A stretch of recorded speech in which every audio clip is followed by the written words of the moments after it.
The Screwtape Letters by C.S. Lewis, read by Ajahn Shaman Shu.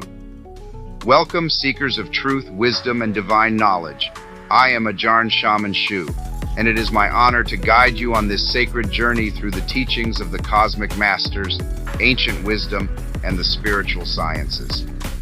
Before we begin, I invite you to take a deep breath. Still your mind and open your heart to receive the timeless knowledge encoded in these sacred texts. Whether you are here to heal, to grow, to unlock the power of your mind, or to expand into your highest potential, know that you are divinely guided and supported. Each word we explore together carries the frequency of transformation. These teachings from the masters of the ages have the power to shift your reality, elevate your consciousness, and align you with universal truth. Today we enter the realms of healing, wealth, cosmic power, and spiritual mastery. As I read, I encourage you to listen not only with your ears, but with the deepest parts of your soul. Let the wisdom permeate your being, transforming your thoughts, your energy, and your life. As a student of the cosmic masters and a humble channel of the divine, I share these teachings with reverence for their power and the potential they hold to unlock the greatness within you. May these words be more than just knowledge. May they become living principles that guide you to health, wealth, spiritual power, and cosmic understanding. Let us now step into the sacred stream of wisdom together as we begin our journey. If this is meaningful to you, share with a friend, your spiritual tribe, and join our soul tribe as we connect to the universal source together. Open your mind and receive the blessing. Visit at thehouseofshu.com. My dear Wormwood, I note what you say about guiding our patient's reading and taking care that he sees a good deal of his materialist friend. But are you not being a trifle naive? It sounds as if you suppose that argument was the way to keep him out of the enemy's clutches. That might have been so if he had lived a few centuries earlier. At that time, the humans still knew pretty well when a thing was proved and when it was not. And if it was proved, they really believed it. They still connected thinking with doing, and were prepared to alter their way of life as the result of a chain of reasoning. But what with the weekly press and other such weapons, we have largely altered that. Your man has been accustomed, ever since he was a boy, to have a dozen incompatible philosophies dancing about together inside his head. He doesn't think of doctrines as primarily true or false, but as academic or practical, outworn or contemporary, conventional or ruthless. Jargon, not argument, is your best ally in keeping him from the church. Don't waste time trying to make him think that materialism is true. Make him think it is strong or stark or courageous, that it is the philosophy of the future. That's the sort of thing he cares about. The trouble about argument is that it moves the whole struggle onto the enemy's own ground. He can argue too, whereas in really practical propaganda of the kind I am suggesting, he has been shown for centuries to be greatly the inferior of our Father below. By the very act of arguing, you awake the patient's reason, and once it is awake, who can foresee the result? Even if a particular train of thought can be twisted so as to end in our favor, you will find that you have been strengthening in your patient the fatal habit of attending to universal issues and withdrawing his attention from the stream of immediate sense experiences. Your business is to fix his attention on the stream. Teach him to call it real life, and don't let him ask what he means by real. Remember, he is not, like you, a pure spirit. Never having been a human, oh, that abominable advantage of the enemies, you don't realize how enslaved they are to the pressure of the ordinary. I once had a patient, a sound atheist, who used to read in the British Museum. One day, as he sat reading, I saw a train of thought in his mind beginning to go the wrong way. The enemy, of course, was at his elbow in a moment. Before I knew where I was, I saw my 20 years' work beginning to totter. If I had lost my head and begun to attempt a defense by argument, I should have been undone. But I was not such a fool. I struck instantly at the part of the man which I had best under my control, and suggested that it was just about time he had some lunch. The enemy presumably made the counter-suggestion. You know how one can never quite overhear what he says to them, that this was more important than lunch. At least I think that must have been his line for when I said quite. In fact, much too important to tackle at the end of a morning, The patient brightened up considerably, and by the time I had added "much better come back after lunch and go into it with a fresh mind," he was already halfway to the door. Once he was in the street, the battle was won. I showed him a newsboy shouting the midday paper, and a number, 73 bus going past, and before he reached the bottom of the steps, I had got into him an unalterable conviction that, whatever odd ideas might come into a man's head when he was shut up alone with his books, a healthy dose of real life, by which he meant the bus and the newsboy, was enough to show him that all that sort of thing just couldn't be true. He knew he'd had a narrow escape, and in later years was fond of talking about that inarticulate sense for actuality, which is our ultimate safeguard against the aberrations of mere logic. He is now safe in our Father's house. You begin to see the point? Thanks to processes which we set at work in them centuries ago, they find it all but impossible to believe in the unfamiliar, while the familiar is before their eyes. Keep pressing home on him the ordinariness of things. Above all, do not attempt to use science, I mean the real sciences, as a defense against Christianity. They will positively encourage him to think about realities he can't touch and see. There have been sad cases among the modern physicists. If he must dabble in science, keep him on economics and sociology. Don't let him get away from that invaluable real life. But the best of all is to let him read no science, but to give him a grand general idea that he knows it all, and that everything he happens to have picked up in casual talk and reading is the results of modem investigation. Do remember you are there to fuddle him. From the way some of you young fiends talk, anyone would suppose it was our job to teach. Your affectionate Uncle Screwtape. Chapter 2. My dear Wormwood, I note with grave displeasure that your patient has become a Christian. Do not indulge the hope that you will escape the usual penalties. Indeed, in your better moments, I trust you would hardly even wish to do so. In the meantime, we must make the best of the situation. There is no need to despair. Hundreds of these adult converts have been reclaimed after a brief sojourn in the enemy's camp and are now with us. All the habits of the patient, both mental and bodily, are still in our favor. One of our great allies at present is the Church itself. Do not misunderstand me.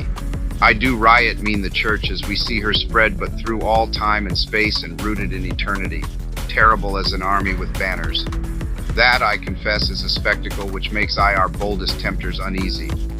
But fortunately, it is quite invisible to these humans. All your patient sees is the half-finished sham Gothic erection on the new building estate. When he goes inside, he sees the local grocer with rather an oily expression on his face bustling up to offer him one shiny little book containing a liturgy which neither of them understands, and one shabby little book containing corrupt texts of a number of religious lyrics, mostly bad, and in very small print. When he gets to his pew and looks round him, he sees just that selection of his neighbors whom he has hitherto avoided. You want to lean pretty heavily on those neighbors, make his mind flit to and fro between an expression like the body of Christ and the actual faces in the next pew. It matters very little, of course, what kind of people that next pew really contains. You may know one of them to be a great warrior on the enemy's side. No matter. Your patient, thanks to our Father below, is a fool. Provided that any of those neighbors sing out of tune, or have boots that squeak, or double chins, or odd clothes, the patient will quite easily believe that their religion must therefore be somehow ridiculous. At his present stage, you see, he has an idea of Christians in his mind which he supposes to be spiritual, but which in fact is largely pictorial. His mind is full of togas and sandals and armor and bare legs, and the mere fact that the other people in church wear modern clothes is a real, though of course an unconscious, difficulty to him. Never let it come to the surface. Never let him ask what he expected them to look like. Keep everything hazy in his mind now, and you will have all eternity wherein to amuse yourself by producing in him the peculiar kind of clarity which hell affords. Work hard then on the disappointment or anticlimax which is certainly coming to the patient during his first few weeks as a churchman.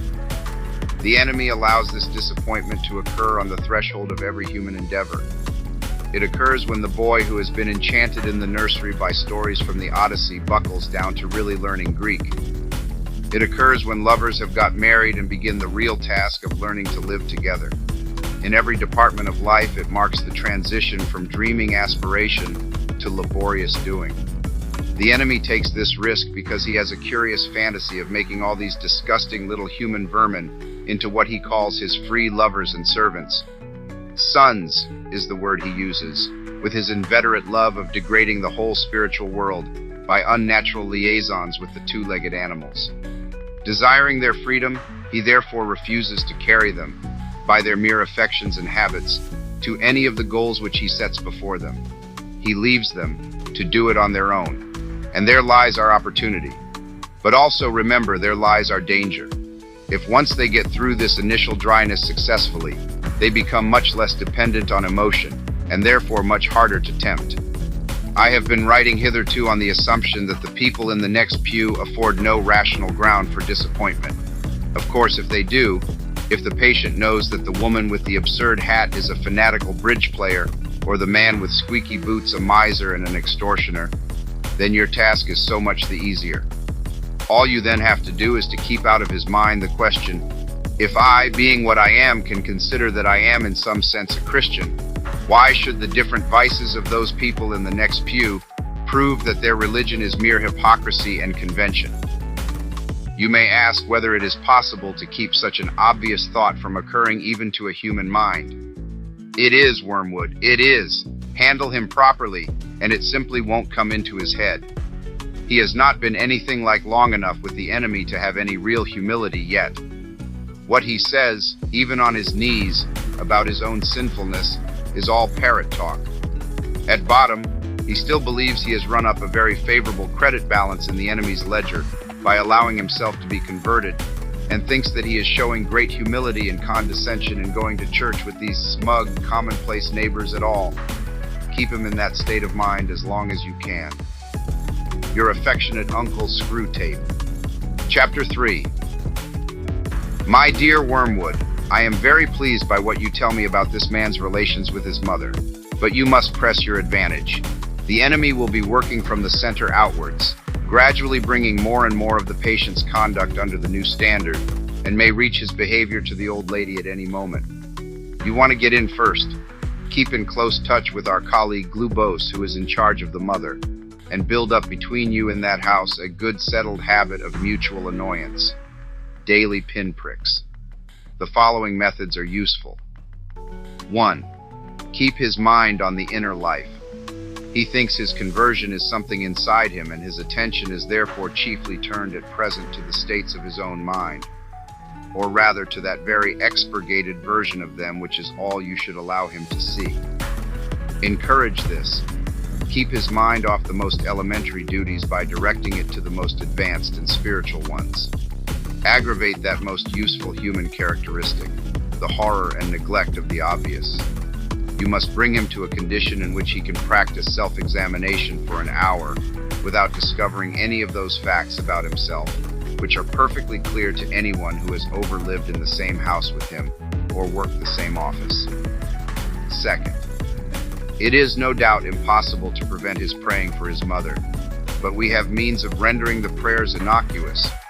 Make sure that they are always very spiritual, that he is always concerned with the state of her soul and never with her rheumatism. 2 advantages follow.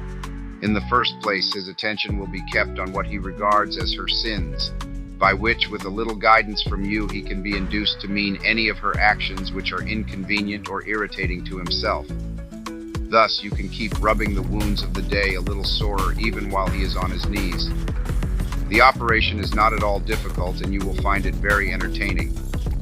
In the second place, since his ideas about her soul will be very crude and often erroneous, he will in some degree be praying for an imaginary person, and it will be your task to make that imaginary person daily less and less like the real mother, the sharp-tongued old lady at the breakfast table.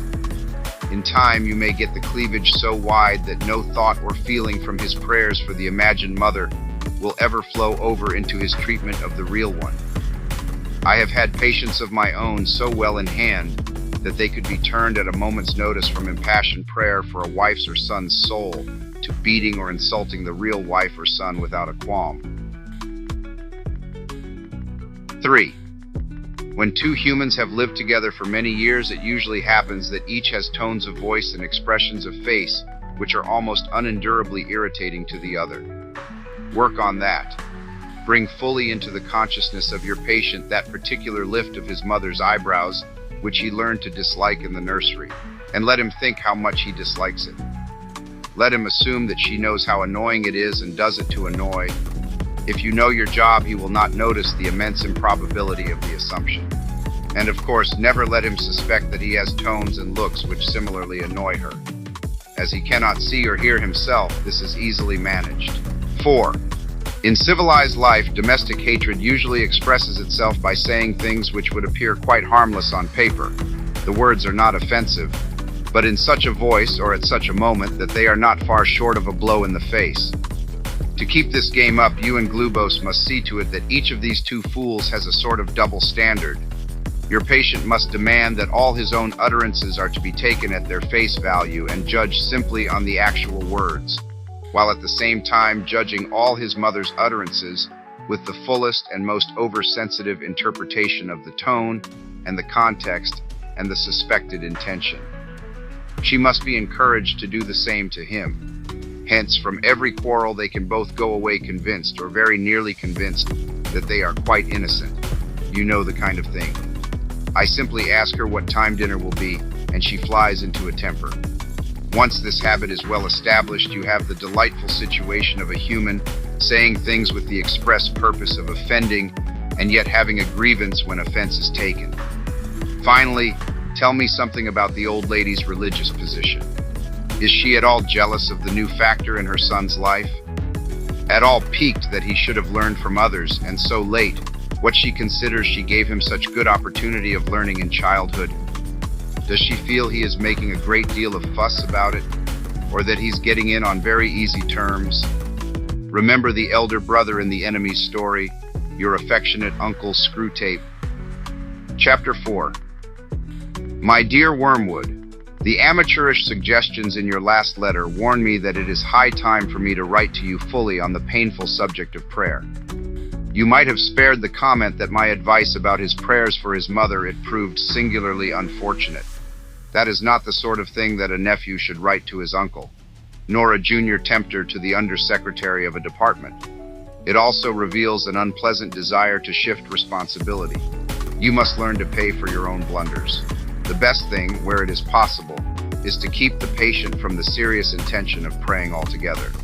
When the patient is an adult recently reconverted to the enemy's party, like your man, this is best done by encouraging him to remember, or to think he remembers, the parrot-like nature of his prayers in childhood. In reaction against that, he may be persuaded to aim at something entirely spontaneous, inward, informal, and unregularized, and what this will actually mean to a beginner will be an effort to produce in himself a vaguely devotional mood in which real concentration of will and intelligence have no part. One of their poets, Coleridge, has recorded that he did not pray with moving lips and bended knees, but merely composed his spirit to love and indulged a sense of supplication. That is exactly the sort of prayer we want. And since it bears a superficial resemblance to the prayer of silence as practiced by those who are very far advanced in the enemy's service, clever and lazy patients can be taken in by it for quite a long time. At the very least, they can be persuaded that the bodily position makes no difference to their prayers, for they constantly forget what you must always remember, that they are animals, and that whatever their bodies do affects their souls. It is funny how mortals always picture us as putting things into their minds.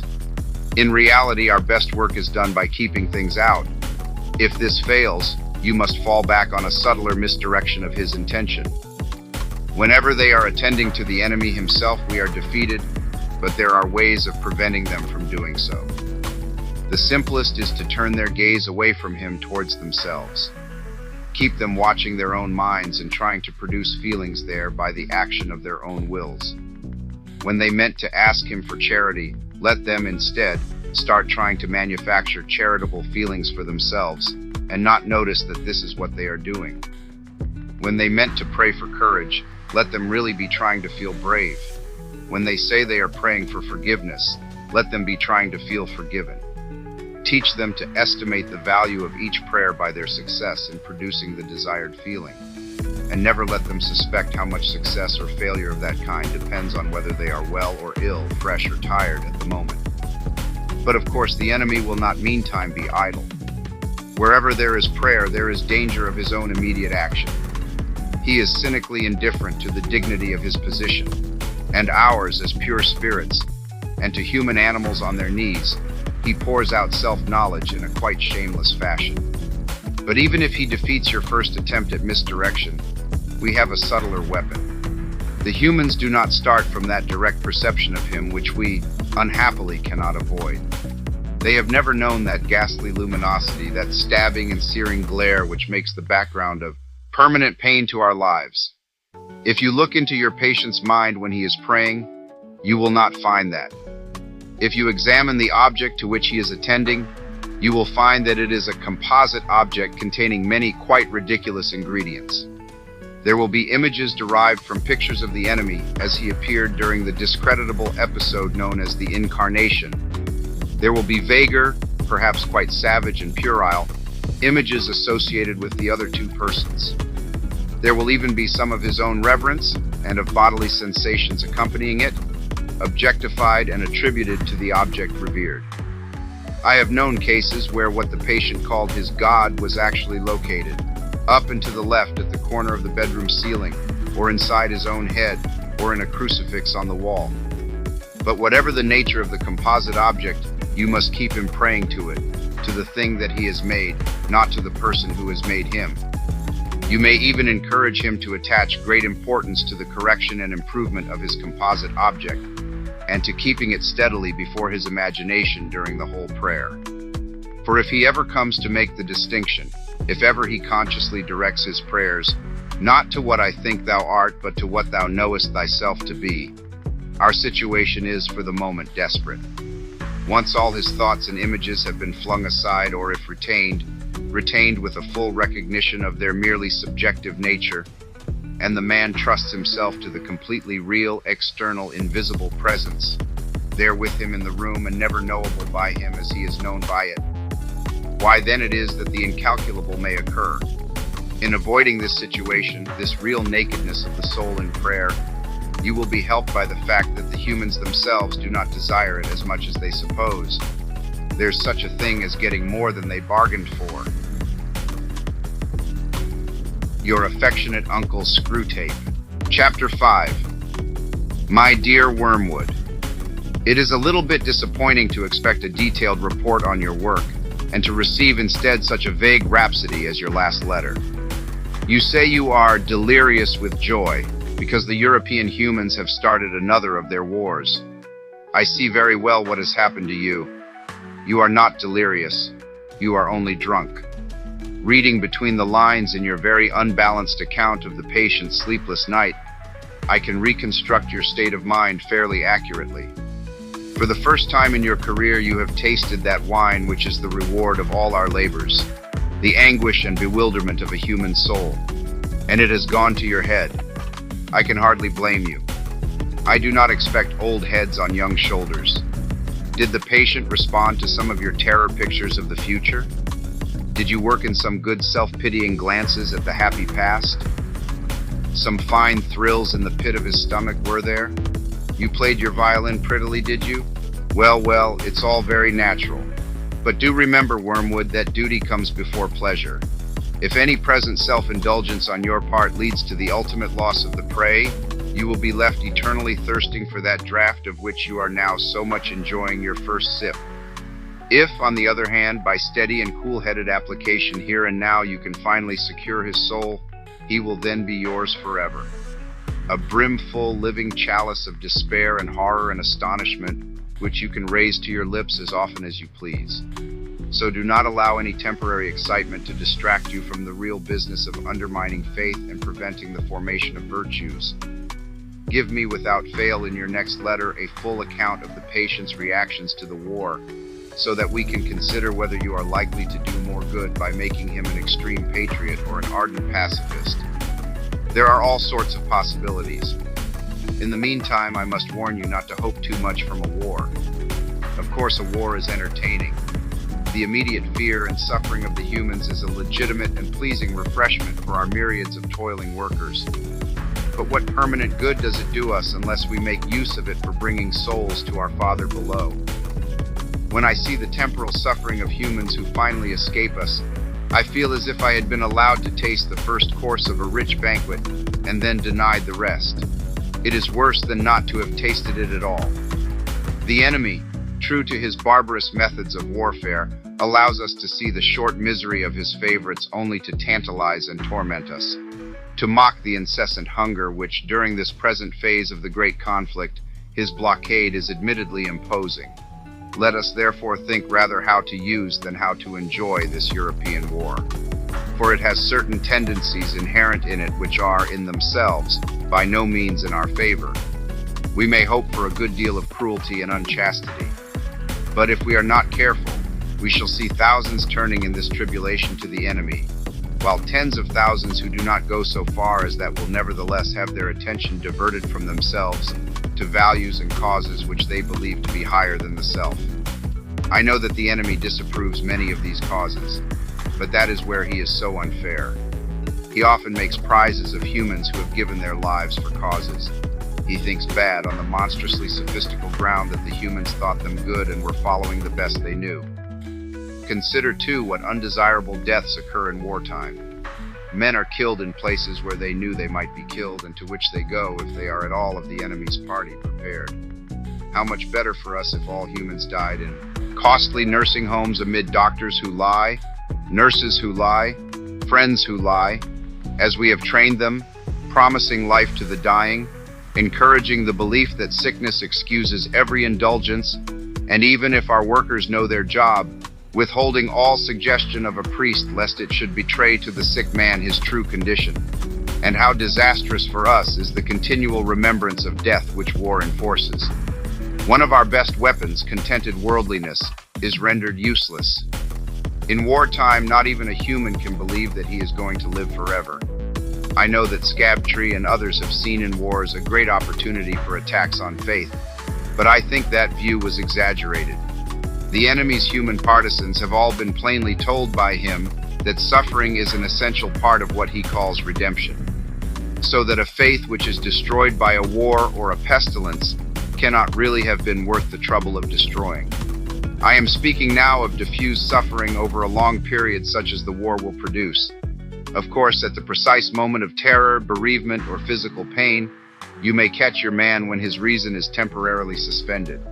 But even then, if he applies to enemy headquarters, I have found that the post is nearly always defended. Your affectionate Uncle Screwtape. Chapter 6. My dear Wormwood, I am delighted to hear that your patient's age and profession make it possible, but by no means certain, that he will be called up for military service. We want him to be in the maximum uncertainty, so that his mind will be filled with contradictory pictures of the future, every one of which arouses hope or fear. There is nothing like suspense and anxiety for barricading a human's mind against the enemy. He wants men to be concerned with what they do. Our business is to keep them thinking about what will happen to them. Your patient will, of course, have picked up the notion that he must submit with patience to the enemy's will. What the enemy means by this is primarily that he should accept with patience the tribulation which has actually been dealt out to him, the present anxiety and suspense. It is about this that he is to say, "Thy will be done," and for the daily task of bearing this, that the daily bread will be provided. It is your business to see that the patient never thinks of the present fear as his appointed cross, but only of the things he is afraid of. Let him regard them as his crosses. Let him forget that since they are incompatible, they cannot all happen to him, and let him try to practice fortitude and patience to them all in advance. For real resignation at the same moment to a dozen different and hypothetical fates is almost impossible, and the enemy does not greatly assist those who are trying to attain it. Resignation to present and actual suffering, even where that suffering consists of fear, is far easier and is usually helped by this direct action. An important spiritual law is here involved. I have explained that you can weaken his prayers by diverting his attention from the enemy himself to his own states of mind about the enemy. On the other hand, fear becomes easier to master when the patient's mind is diverted from the thing feared to the fear itself, considered as a present and undesirable state of his own mind.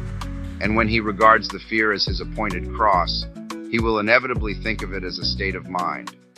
One can therefore formulate the general rule: in all activities of mind which favor our cause, encourage the patient to be unself-conscious and to concentrate on the object, but in all activities favorable to the enemy, bend his mind back on itself.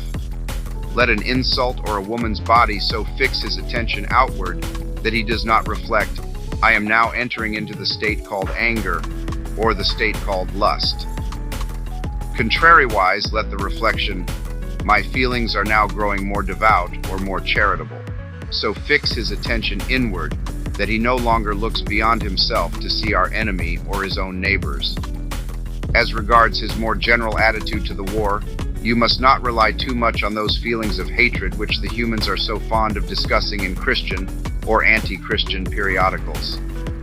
In his anguish, the patient can, of course, be encouraged to revenge himself by some vindictive feelings directed towards the German leaders, and that is good so far as it goes. But it is usually a sort of melodramatic or mythical hatred directed against imaginary scapegoats. He has never met these people in real life. They are lay figures modeled on what he gets from newspapers. The results of such fanciful hatred are often most disappointing, and of all humans the English are in this respect the most deplorable milksops. They are creatures of that miserable sort who loudly proclaim that torture is too good for their enemies, and then give tea and cigarettes to the first wounded German pilot who turns up at the back door. Do what you will, there is going to be some benevolence as well as some malice in your patient's soul.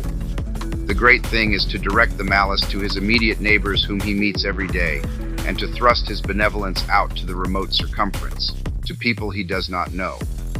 The malice thus becomes wholly real, and the benevolence largely imaginary. There is no good at all in inflaming his hatred of Germans if, at the same time, a pernicious habit of charity is growing up between him and his mother, his employer, and the man he meets in the train. Think of your man as a series of concentric circles, his will being the innermost, his intellect coming next, and finally his fantasy. You can hardly hope at once to exclude from all the circles everything that smells of the enemy, but you must keep on shoving all the virtues outward till they are finally located in the circle of fantasy, and all the desirable qualities inward into the will. It is only insofar as they reach the will, and are there embodied in habits, that the virtues are really fatal to us. I don't, of course, mean what the patient mistakes for his will, the conscious fume and fret of resolutions and clenched teeth, but the real center, what the enemy calls the heart. All sorts of virtues painted in the fantasy or approved by the intellect, or even, in some measure, loved and admired, will not keep a man from our Father's house. Indeed, they may make him more amusing when he gets there. Your affectionate Uncle Screwtape. Chapter 7. My dear Wormwood, I wonder you should ask me whether it is essential to keep the patient in ignorance of your own existence. That question, at least for the present phase of the struggle, has been answered for us by the High Command. Our policy for the moment is to conceal ourselves. Of course, this has not always been so. We are really faced with a cruel dilemma. When the humans disbelieve in our existence, we lose all pleasing results of direct terrorism, and we make no magicians.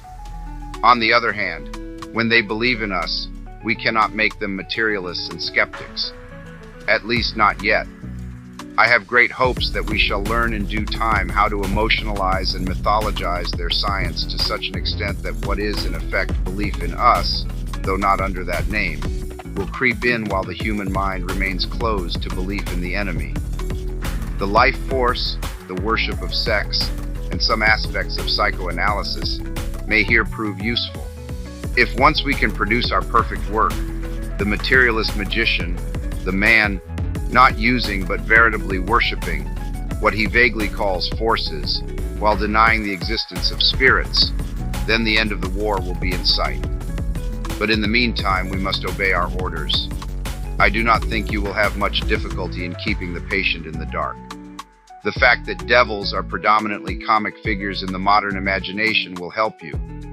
If any faint suspicion of your existence begins to arise in his mind, suggest to him a picture of something in red tights, and persuade him that since he cannot believe in that, it is an old textbook method of confusing them, he therefore cannot believe in you. I had not forgotten my promise to consider whether we should make the patient an extreme patriot or an extreme pacifist. All extremes except extreme devotion to the enemy are to be encouraged. Not always, of course, but at this period. Some ages are lukewarm and complacent, and then it is our business to soothe them yet faster asleep. Other ages, of which the present is one, are unbalanced and prone to faction, and it is our business to inflame them. Any small coterie bound together by some interest which other men dislike or ignore tends to develop inside itself a hothouse mutual admiration, and towards the outer world, a great deal of pride and hatred which is entertained without shame because the cause is its sponsor and it is thought to be impersonal. Even when the little group exists originally for the enemy's own purposes, this remains true. We want the church to be small, not only that fewer men may know the enemy, but also that those who do may acquire the uneasy intensity and the defensive self-righteousness of a secret society or a clique.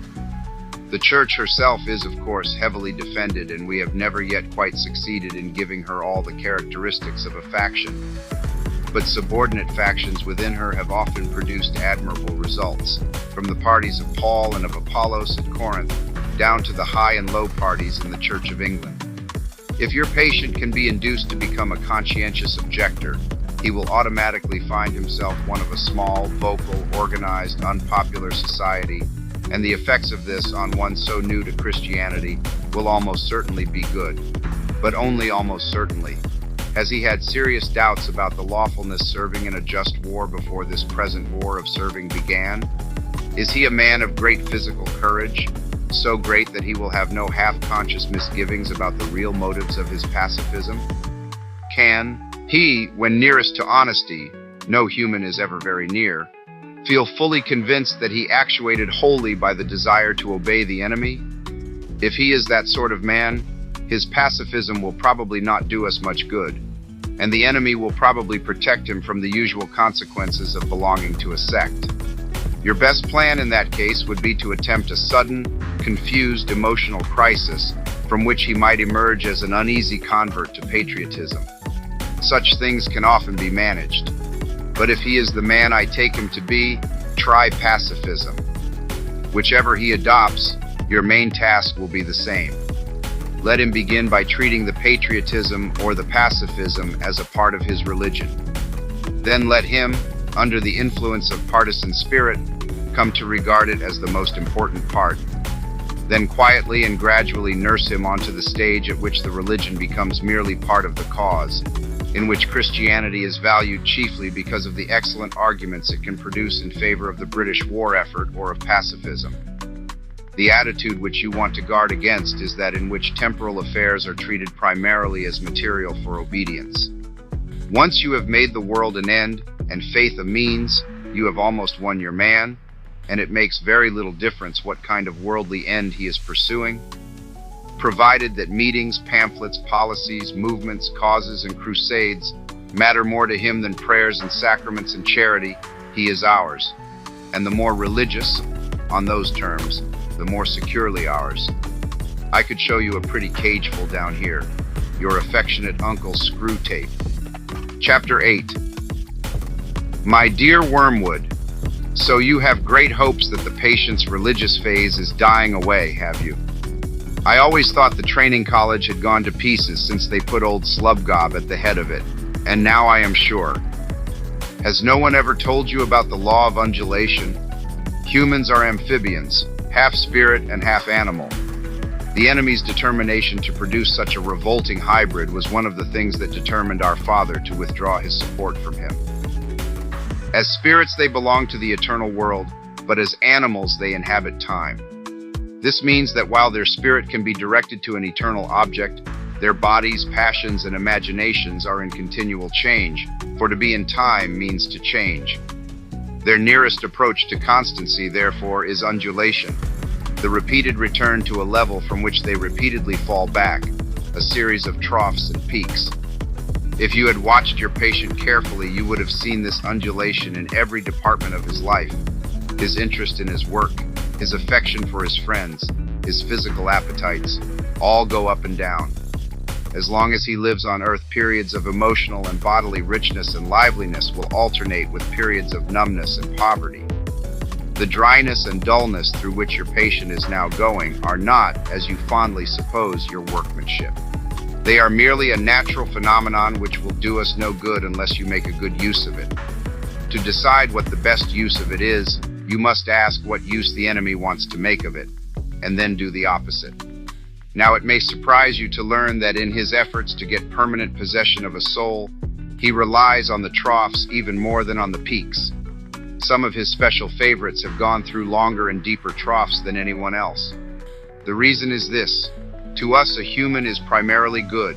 Our aim is the absorption of its will into ours, the increase of our own area of selfhood at its expense. But the obedience which the enemy demands of men is quite a different thing.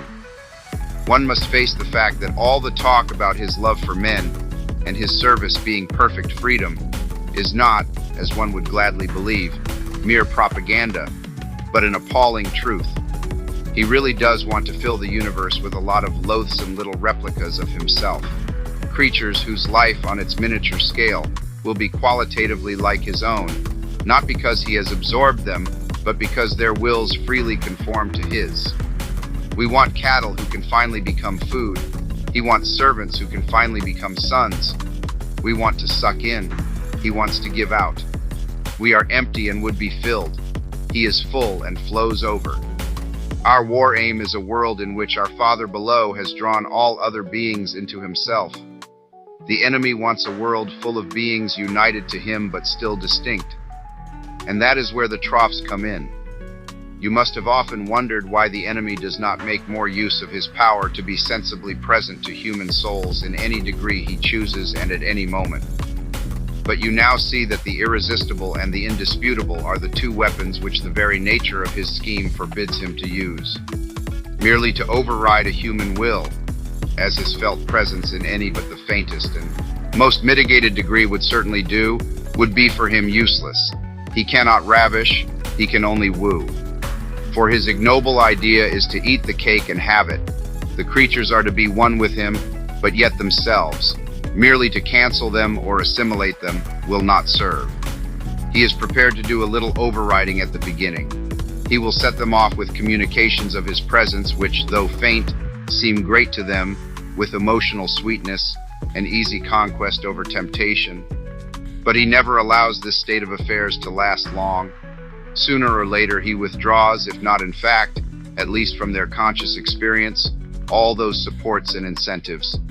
He leaves the creature to stand up on its own legs, to carry out from the will alone duties which have lost all relish. It is during such trough periods, much more than during the peak periods, that it is growing into the sort of creature he wants it to be. Hence, the prayers offered in the state of dryness are those which please him best. We can drag our patients along by continual tempting, because we design them only for the table, and the more their will is interfered with, the better. He cannot tempt to virtue as we do to vice. He wants them to learn to walk and must therefore take away his hand. And if only the will to walk is really there, he is pleased even with their stumbles. Do not be deceived, Wormwood. Our cause is never more in danger than when a human, no longer desiring but intending to do our enemy's will, looks round upon a universe from which every trace of him seems to have vanished, and asks why he has been forsaken, and still obeys.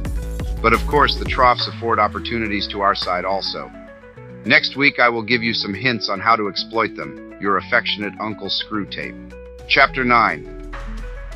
My dear Wormwood, I hope my last letter has convinced you that the trough of dullness or dryness through which your patient is going at present will not, of itself, give you his soul, but needs to be properly exploited. What forms the exploitation should take, I will now consider.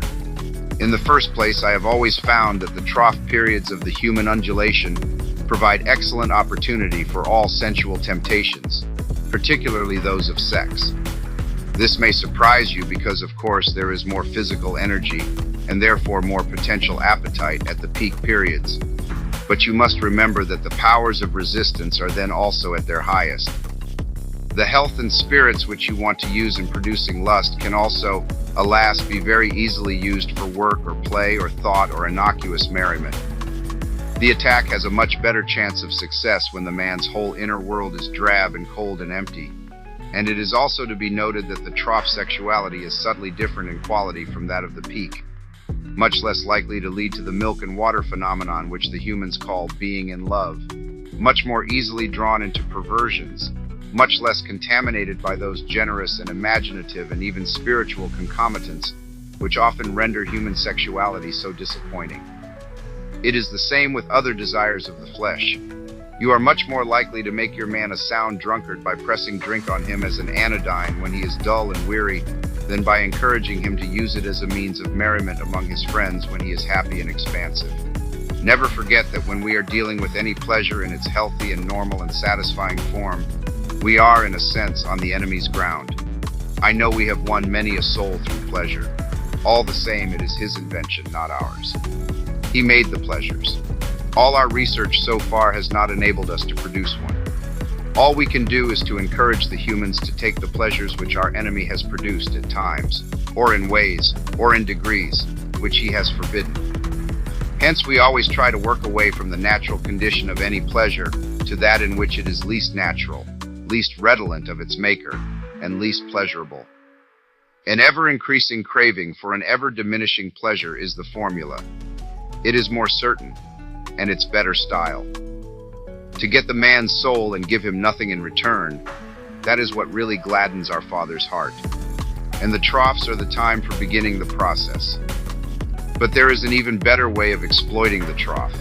I mean through the patient's own thoughts about it. As always, the first step is to keep knowledge out of his mind. Do not let him suspect the law of undulation. Let him assume that the first ardors of his conversion might have been expected to last, and ought to have lasted forever, and that his present dryness is an equally permanent condition. Having once got this misconception well fixed in his head, you may then proceed in various ways. It all depends on whether your man is of the desponding type who can be tempted to despair, or of the wishful thinking type who can be assured that all is well. The former type is getting rare among the humans. If your patient should happen to belong to it, everything is easy.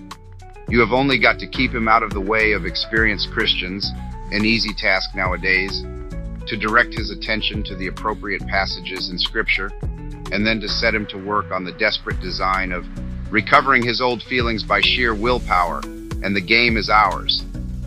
If he is of the more hopeful type, your job is to make him acquiesce in the present low temperature of his spirit, and gradually become content with it, persuading himself that it is not so low after all. In a week or two, you will be making him doubt whether the first days of his Christianity were not perhaps a little excessive. Talk to him about moderation in all things. If you can once get him to the point of thinking that religion is all very well up to a point, you can feel quite happy about his soul. A moderated religion is as good for us as no religion at all, and more amusing. Another possibility is that of direct attack on his faith. When you have caused him to assume that the trough is permanent, can you not persuade him that his religious phase is just going to die away like all his previous phases? Of course, there is no conceivable way of getting by reason from the proposition, "I am losing interest in this," to the proposition, "This is false." But, as I said before, it is jargon, not reason, you must rely on. The mere word phase will very likely do the trick. I assume that the creature has been through several of them before, they all have, and that he always feels superior and patronizing to the ones he has emerged from, not because he has really criticized them, but simply because they are in the past. You keep him well fed on hazy ideas of progress and development and the historical point of view, I trust, and give him lots of modern biographies to read. The people in them are always emerging from phases, aren't they? You see the idea? Keep his mind off the plain antithesis between true and false. Nice shadowy expressions. It was a phase. I've been through all that. And don't forget the blessed word, adolescent, your affectionate Uncle Screwtape. Chapter 10. My dear Wormwood, I was delighted to hear from TripTweez that your patient has made some very desirable new acquaintances, and that you seem to have used this event in a really promising manner. I gather that the middle-aged married couple who called at his office are just the sort of people we want him to know. Rich, smart, superficially intellectual, and brightly skeptical about everything in the world. I gather they are even vaguely pacifist, not on moral grounds, but from an ingrained habit of belittling anything that concerns the great mass of their fellow men, and from a dash of purely fashionable and literary communism. This is excellent, and you seem to have made good use of all his social, sexual, and intellectual vanity. Tell me more. Did he commit himself deeply? I don't mean in words. There is a subtle play of looks and tones and laughs by which a mortal can imply that he is of the same party as those to whom he is speaking. That is the kind of betrayal you should specially encourage, because the man does not fully realize it himself, and by the time he does, you will have made withdrawal difficult. No doubt he must very soon realize that his own faith is in direct opposition to the assumptions on which all the conversation of his new friends is based. I don't think that matters much, provided that you can persuade him to postpone any open acknowledgement of the fact, and this, with the aid of shame, pride, modesty, and vanity, will be easy to do. As long as the postponement lasts, he will be in a false position. He will be silent when he ought to speak and laugh when he ought to be silent.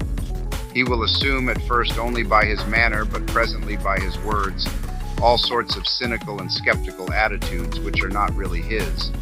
But if you play him well, they may become his. All mortals tend to turn into the thing they are pretending to be. This is elementary. The real question is how to prepare for the enemy's counterattack. The first thing is to delay as long as possible the moment at which he realizes this new pleasure as a temptation.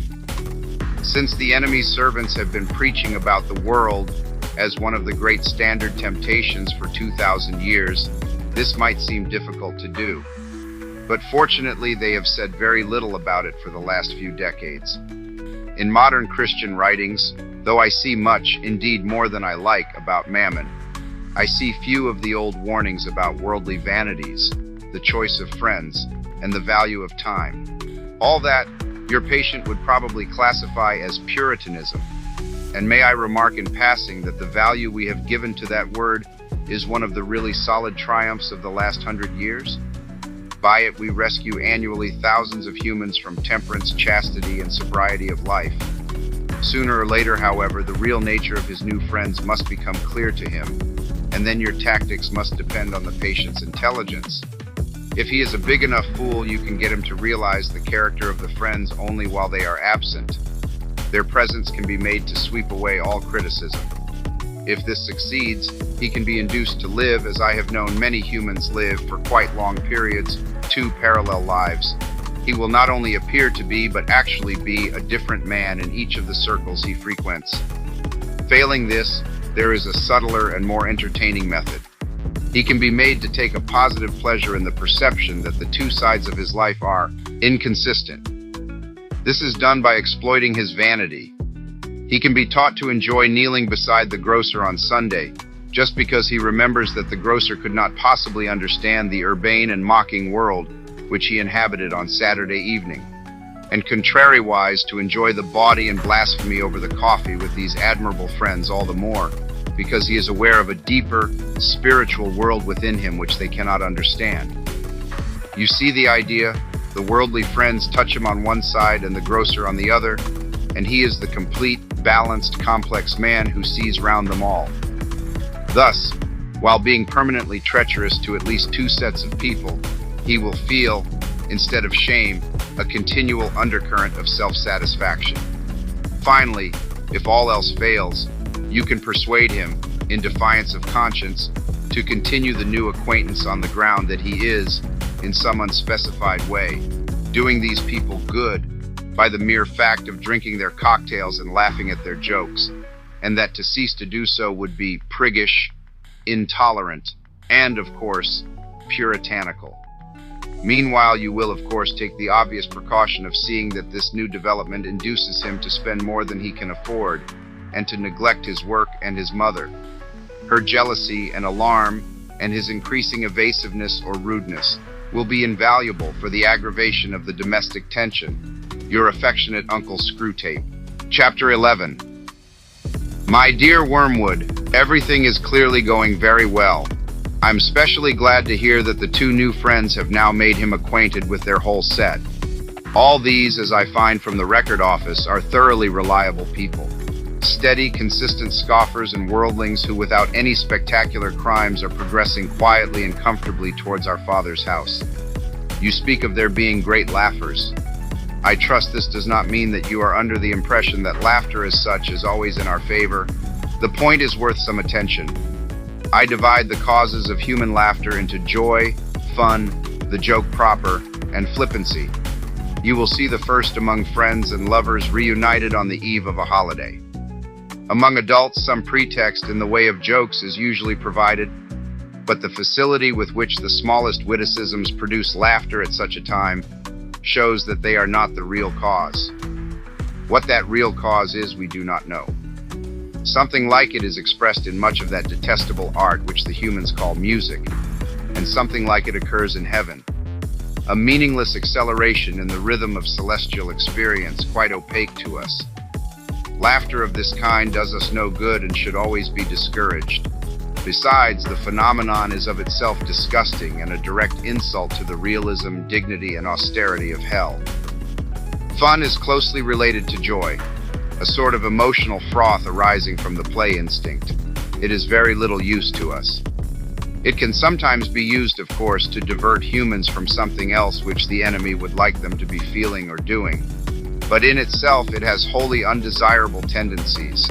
It promotes charity, courage, contentment, and many other evils. The joke proper, which turns on sudden perception of incongruity, is a much more promising field. I am not thinking primarily of indecent or bawdy humor, which, though much relied upon by second-rate tempters, is often disappointing in its results. The truth is that humans are pretty clearly divided on this matter into two classes. There are some to whom no passion is as serious as lust, and for whom an indecent story ceases to produce lasciviousness precisely insofar as it becomes funny. There are others in whom laughter and lust are excited at the same moment and by the same things. The first sort joke about sex because it gives rise to many incongruities. The second cultivate incongruities because they afford a pretext for talking about sex. If your man is of the first type, bawdy humor will not help you. I shall never forget the hours which I wasted, hours to me of unbearable tedium, with one of my early patients in bars and smoking rooms before I learned this rule. Find out which group the patient belongs to, and see that he does not find out. The real use of jokes or humor is in quite a different direction, and it is especially promising among the English who take their sense of humor so seriously that a deficiency in this sense is almost the only deficiency at which they feel shame. Humor is for them the all-consoling and, mark this, the all-excusing grace of life. Hence it is invaluable as a means of destroying shame. If a man simply lets others pay for him, he is mean. If he boasts of it in a jocular manner and twits his fellows with having been scored off, he is no longer mean but a comical fellow. Mere cowardice is shameful. Cowardice boasted of with humorous exaggerations and grotesque gestures can pass off as funny.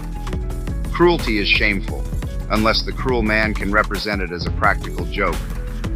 1,000 bawdy or even blasphemous jokes do not help towards a man's damnation so much as his discovery that almost anything he wants to do can be done, not only without the disapproval but with the admiration of his fellows, if only it can get itself treated as a joke. And this temptation can be almost entirely hidden from your patient by that English seriousness about humor. Any suggestion that there might be too much of it can be represented to him as puritanical or as betraying a lack of humor. But flippancy is the best of all. In the first place, it is very economical. Only a clever human can make a real joke about virtue, or indeed about anything else. Any of them can be trained to talk as if virtue were funny. Among flippant people, the joke is always assumed to have been made. No one actually makes it, but every serious subject is discussed in a manner which implies that they have already found a ridiculous side to it. If prolonged, The habit of flippancy builds up around a man the finest armor plating against the enemy that I know, and it is quite free from the dangers inherent in the other sources of laughter. It is 1,000 miles away from joy. It deadens instead of sharpening the intellect, and it excites no affection between those who practice it. Your affectionate uncle, Screwtape. Chapter 12. My dear Wormwood, obviously you are making excellent progress. My only fear is lest in attempting to hurry the patient you awaken him to a sense of his real position.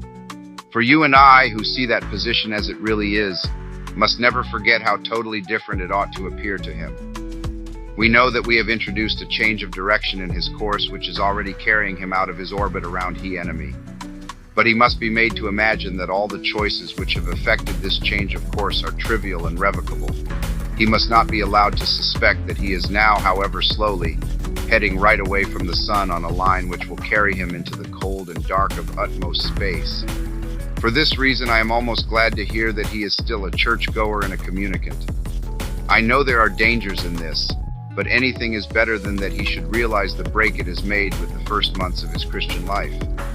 As long as he retains externally the habits of a Christian, he can still be made to think of himself as one who has adopted a few new friends and amusements, but whose spiritual state is much the same as it was 6 weeks ago. And while he thinks that, we do not have to contend with the explicit repentance of a definite, fully recognized sin, but only with his vague, though uneasy feeling that he hasn't been doing very well lately. This dim uneasiness needs careful handling. If it gets too strong, it may wake him up and spoil the whole game. On the other hand, if you suppress it entirely, which, by the by, the enemy will probably not allow you to do, we lose an element in the situation which can be turned to good account. If such a feeling is allowed to live but not allowed to become irresistible and flower into real repentance, it has one invaluable tendency. It increases the patient's reluctance to think about the enemy. All humans at nearly all times have some such reluctance. But when thinking of him involves facing and intensifying a whole vague cloud of half-conscious guilt, this reluctance is increased tenfold. They hate every idea that suggests him, just as men in financial embarrassment hate the very sight of a passbook. In this state, your patient will not omit, but he will increasingly dislike his religious duties. He will think about them as little as he feels he decently can beforehand, and forget them as soon as possible when they are over. A few weeks ago, you had to tempt him to unreality and inattention in his prayers, but now you will find him opening his arms to you and almost begging you to distract his purpose and benumb his heart. He will want his prayers to be unreal, for he will dread nothing so much as effective contact with the enemy. His aim will be to let sleeping worms lie. As this condition becomes more fully established, you will be gradually freed from the tiresome business of providing pleasures as temptations. As the uneasiness and his reluctance to face it cut him off more and more from all real happiness, and as habit renders the pleasures of vanity and excitement and flippancy at once less pleasant and harder to forego, for that is what habit fortunately does to a pleasure, you will find that anything or nothing is sufficient to attract his wandering attention. You no longer need a good book, which he really likes, to keep him from his prayers or his work or his sleep. A column of advertisements in yesterday's paper will do. You can make him waste his time not only in conversation he enjoys with people whom he likes, but in conversations with those he cares nothing about on subjects that bore him. You can make him do nothing at all for long periods.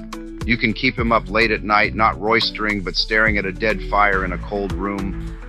All the healthy and outgoing activities which we want him to avoid can be inhibited and nothing given in return, so that at last he may say, as one of my own patients said on his arrival down here, "I now see that I spent most of my life in doing neither what I ought nor what I liked." The Christians describe the enemy as one without whom nothing is strong, and nothing is very strong enough to steal away a man's best years, not in sweet sins, but in a dreary flickering of the mind over it knows not what and knows not why, in the gratification of curiosities so feeble that the man is only half aware of them, in drumming of fingers and kicking of heels, in whistling tunes that he does not like, or in the long, dim labyrinth of reveries that have not even lust or ambition to give them a relish, but which, once chance association has started them, the creature is too weak and fuddled to shake off. You will say that these are very small sins, and doubtless, like all young tempters, you are anxious to be able to report spectacular wickedness. But do remember, the only thing that matters is the extent to which you separate the man from the enemy. It does not matter how small the sins are, provided that their cumulative effect is to edge the man away from the light and out into the nothing. Murder is no better than cards if cards can do the trick. Indeed, the safest road to hell is the gradual one, the gentle slope, soft underfoot, without sudden turnings, without milestones, without signposts. Your affectionate Uncle Screwtape. Chapter 13. My dear Wormwood. It seems to me that you take a great many pages to tell a very simple story. The long and the short of it is that you have let the man slip through your fingers. The situation is very grave, and I really see no reason why I should try to shield you from the consequences or your inefficiency.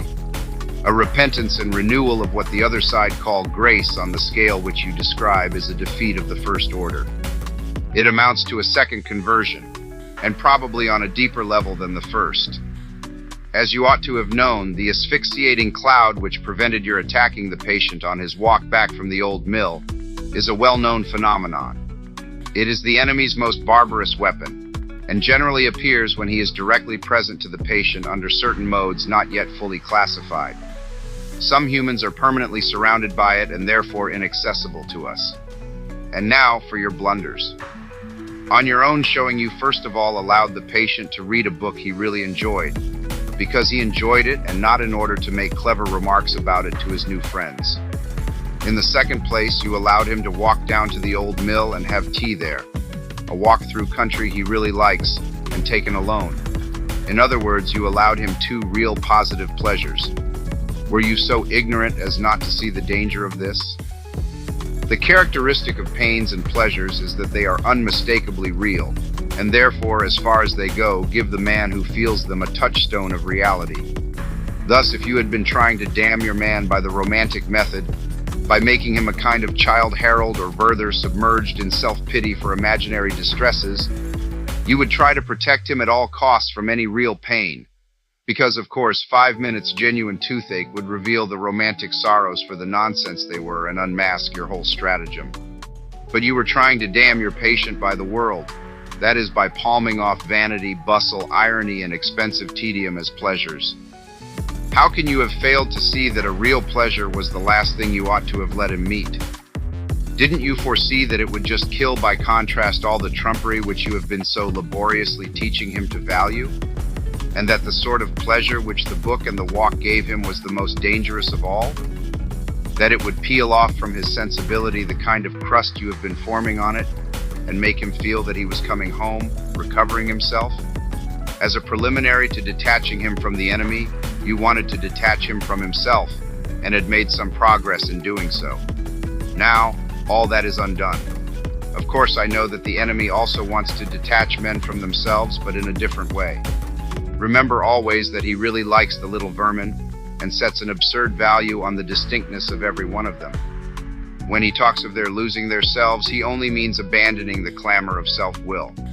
Once they have done that, he really gives them back all their personality, and boasts, I am afraid sincerely, that when they are wholly his, they will be more themselves than ever. Hence, while he is delighted to see them sacrificing even their innocent wills to his, he hates to see them drifting away from their own nature for any other reason, and we should always encourage them to do so. The deepest likings and impulses of any man are the raw material, the starting point with which the enemy has furnished him. To get him away from those is therefore always a point gained. Even in things indifferent, it is always desirable to substitute the standards of the world, or convention or fashion, for a human's own real likings and dislikings.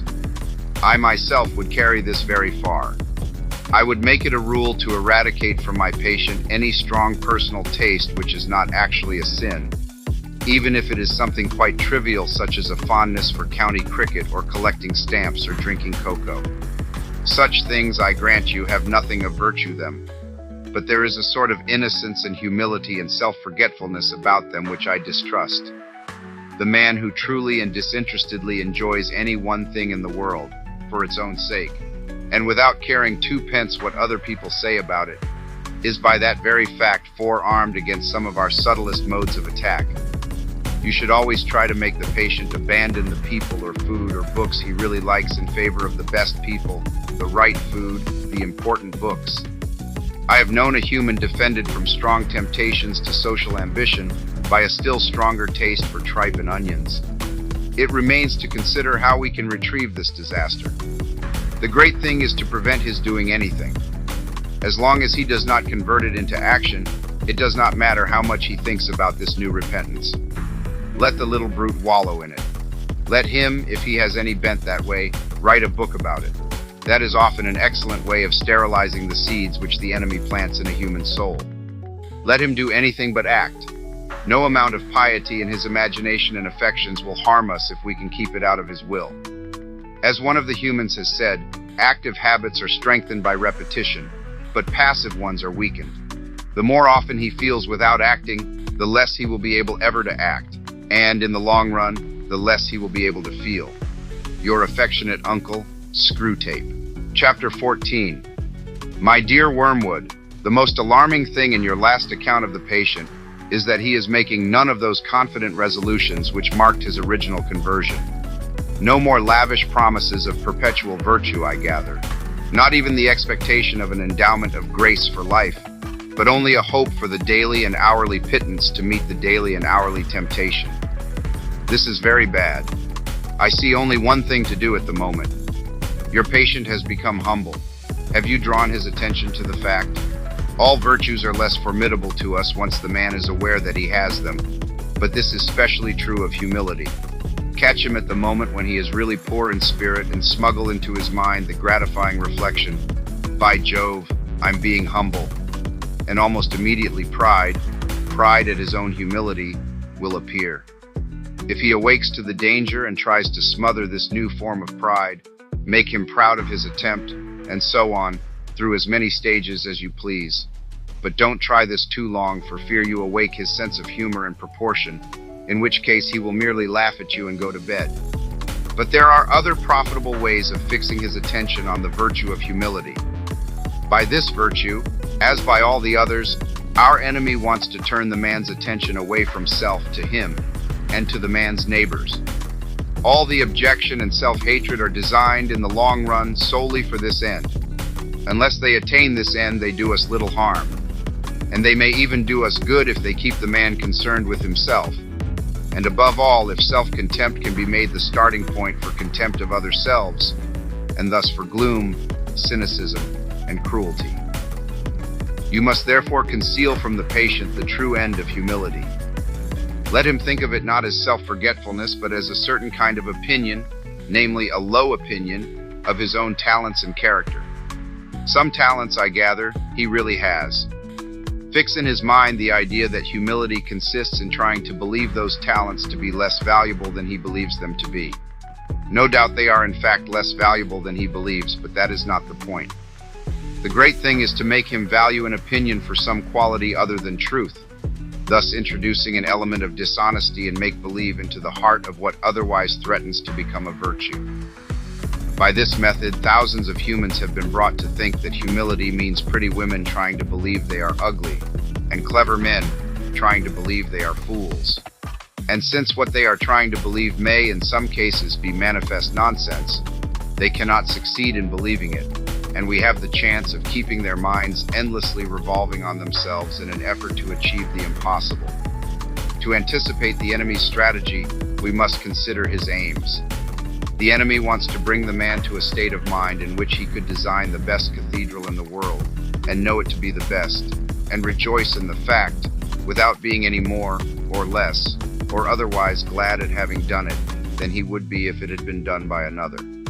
The enemy wants him, in the end, to be so free from any bias in his own favor that he can rejoice in his own talents as frankly and gratefully as in his neighbor's talents, or in a sunrise, an elephant, or a waterfall. He wants each man in the long run to be able to recognize all creatures, even himself, as glorious and excellent things. He wants to kill their animal self-love, as soon as possible. But it is his long-term policy, I fear, to restore to them a new kind of self-love, a charity and gratitude for all selves, including their own. When they have really learned to love their neighbors as themselves, they will be allowed to love themselves as their neighbors. For we must never forget what is the most repellent and inexplicable trait in our enemy. He really loves the hairless bipeds he has created and always gives back to them with his right hand what he has taken away with his left. His whole effort, therefore, will be to get the man's mind off the subject of his own value altogether. He would rather the man thought himself a great architect or a great poet and then forgot about it, than that he should spend much time and pains trying to think himself a bad one. Your efforts to instill either vainglory or false modesty into the patient will therefore be met from the enemy's side with the obvious reminder that a man is not usually called upon to have an opinion of his own talents at all, since he can very well go on improving them to the best of his ability without deciding on his own precise niche in the temple of fame. You must try to exclude this reminder from the patient's consciousness at all costs. The enemy will also try to render real in the patient's mind a doctrine which they all profess, but find it difficult to bring home to their feelings. The doctrine that they did not create themselves, that their talents were given them, and that they might as well be proud of the color of their hair. But always and by all methods, the enemy's aim will be to get the patient's mind off such questions, and yours will be to fix it on them. Even of his sins, the enemy does not want him to think too much. Once they are repented, the sooner the man turns his attention outward, the better the enemy is pleased.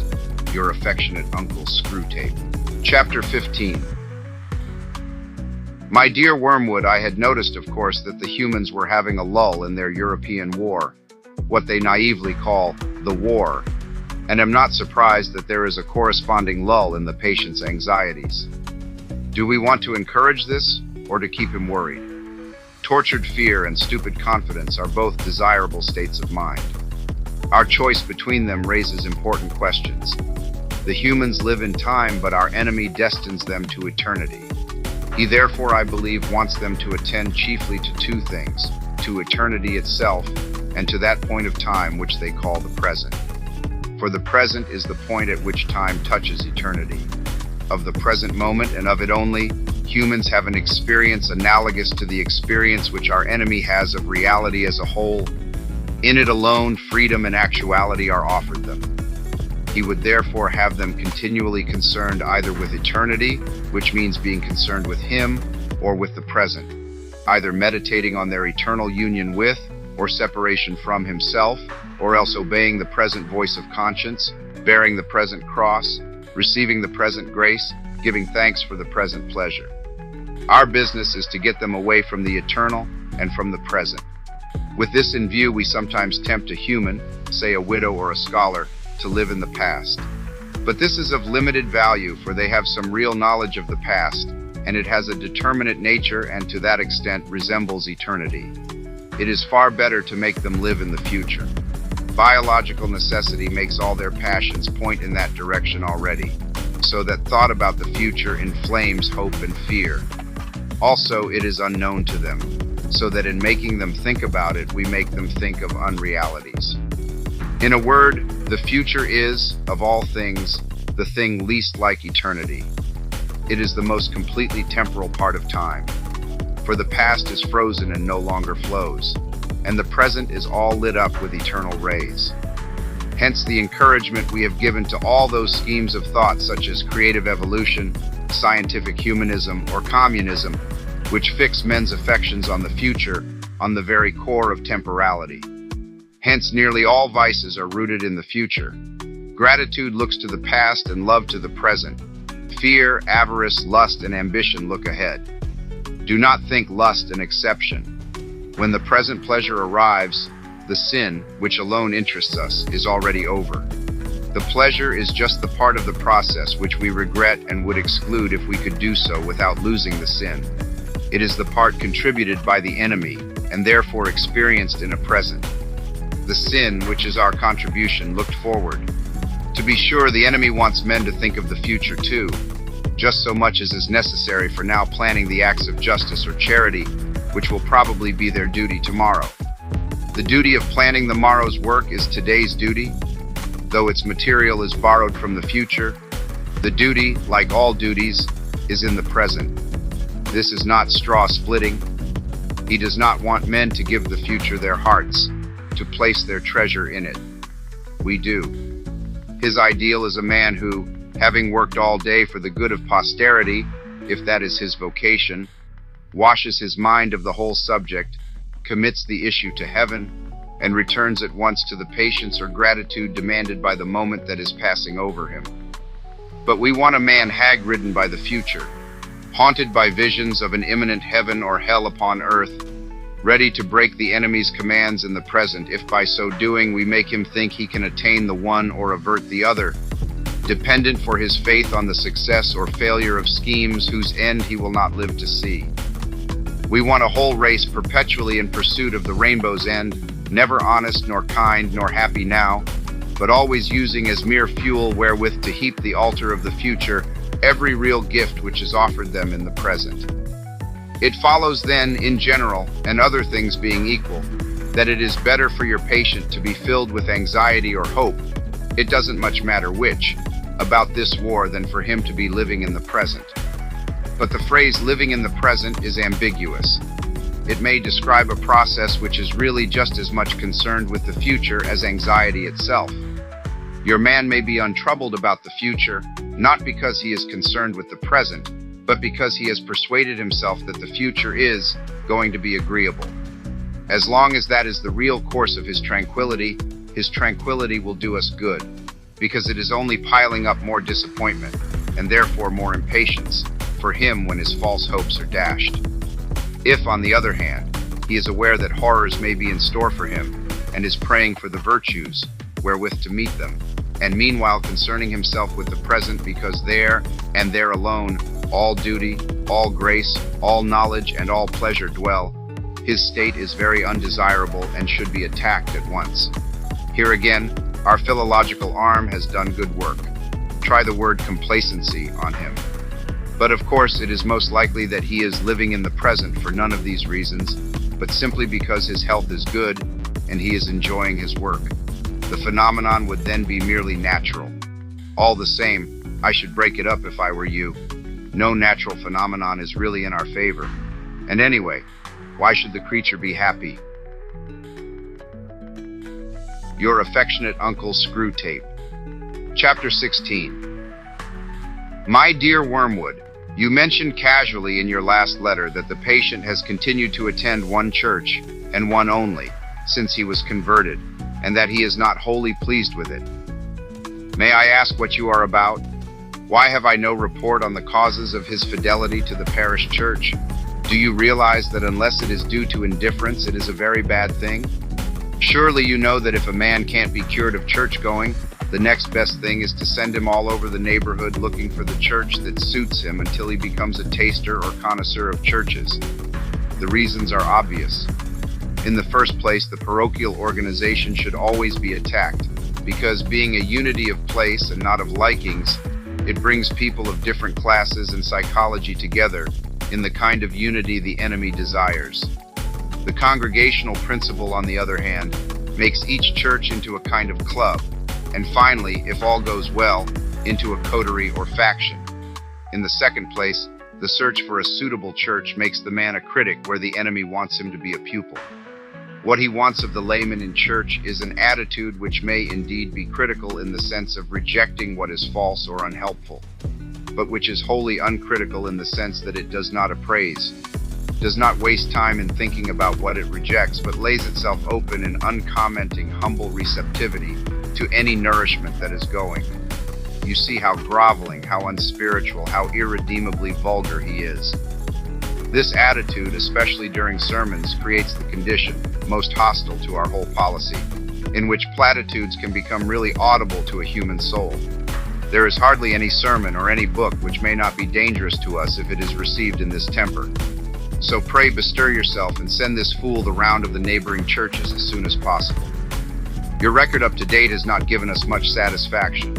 The two churches nearest to him I have looked up in the office. Both have certain claims. At the first of these, the vicar is a man who has been so long engaged in watering down the faith to make it easier for supposedly incredulous and hard-headed congregation, that it is now he who shocks his parishioners with his unbelief, not vice versa. He has undermined many a soul's Christianity. His conduct of the services is also admirable. In order to spare the laity all difficulties, he has deserted both the lectionary and the appointed psalms, and now, without noticing it, revolves endlessly round the little treadmill of his 15 favorite psalms and 20 favorite lessons.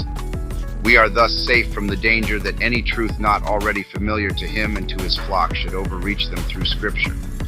But perhaps Burr Patient is not quite silly enough for this church, or not yet.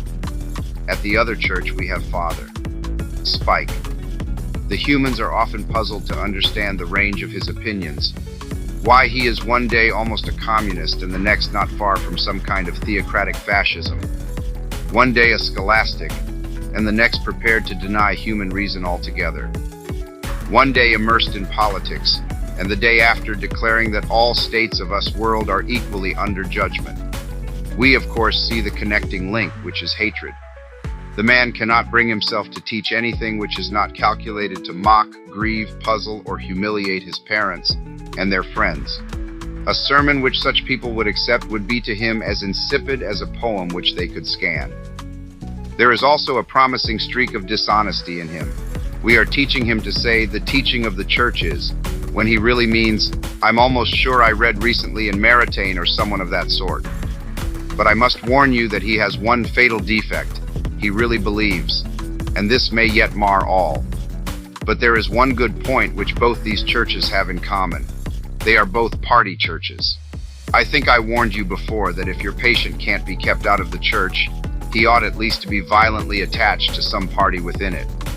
I don't mean on really doctrinal issues. About those, the more lukewarm he is, the better. And it isn't the doctrines on which we chiefly depend for producing malice. The real fun is working up hatred between those who say Mass and those who say Holy Communion, when neither party could possibly state the difference between, say, Hooker's doctrine and Thomas Aquinas, in any form which would hold water for 5 minutes. And all the purely indifferent things, candles and clothes and whatnot, are an admirable ground for our activities. We have quite removed from men's minds what that pestilent fellow Paul used to teach about food and other unessentials, namely, that the human without scruples should always give in to the human with scruples. You would think they could not fail to see the application. You would expect to find the low churchman genuflecting and crossing himself, lest the weak conscience of his high brother should be moved to irreverence, and the high one refraining from these exercises lest he should betray his low brother into idolatry. And so it would have been but for our ceaseless labor. Without that, the variety of usage within the Church of England might have become a positive hotbed of charity and humility. Your affectionate uncle, Screwtape. Chapter 17. My dear Wormwood, the contemptuous way in which you spoke of gluttony as a means of catching souls, in your last letter, only shows your ignorance. One of the great achievements of the last 100 years has been to deaden the human conscience on that subject, so that by now you will hardly find a sermon preached or a conscience troubled about it in the whole length and breadth of Europe.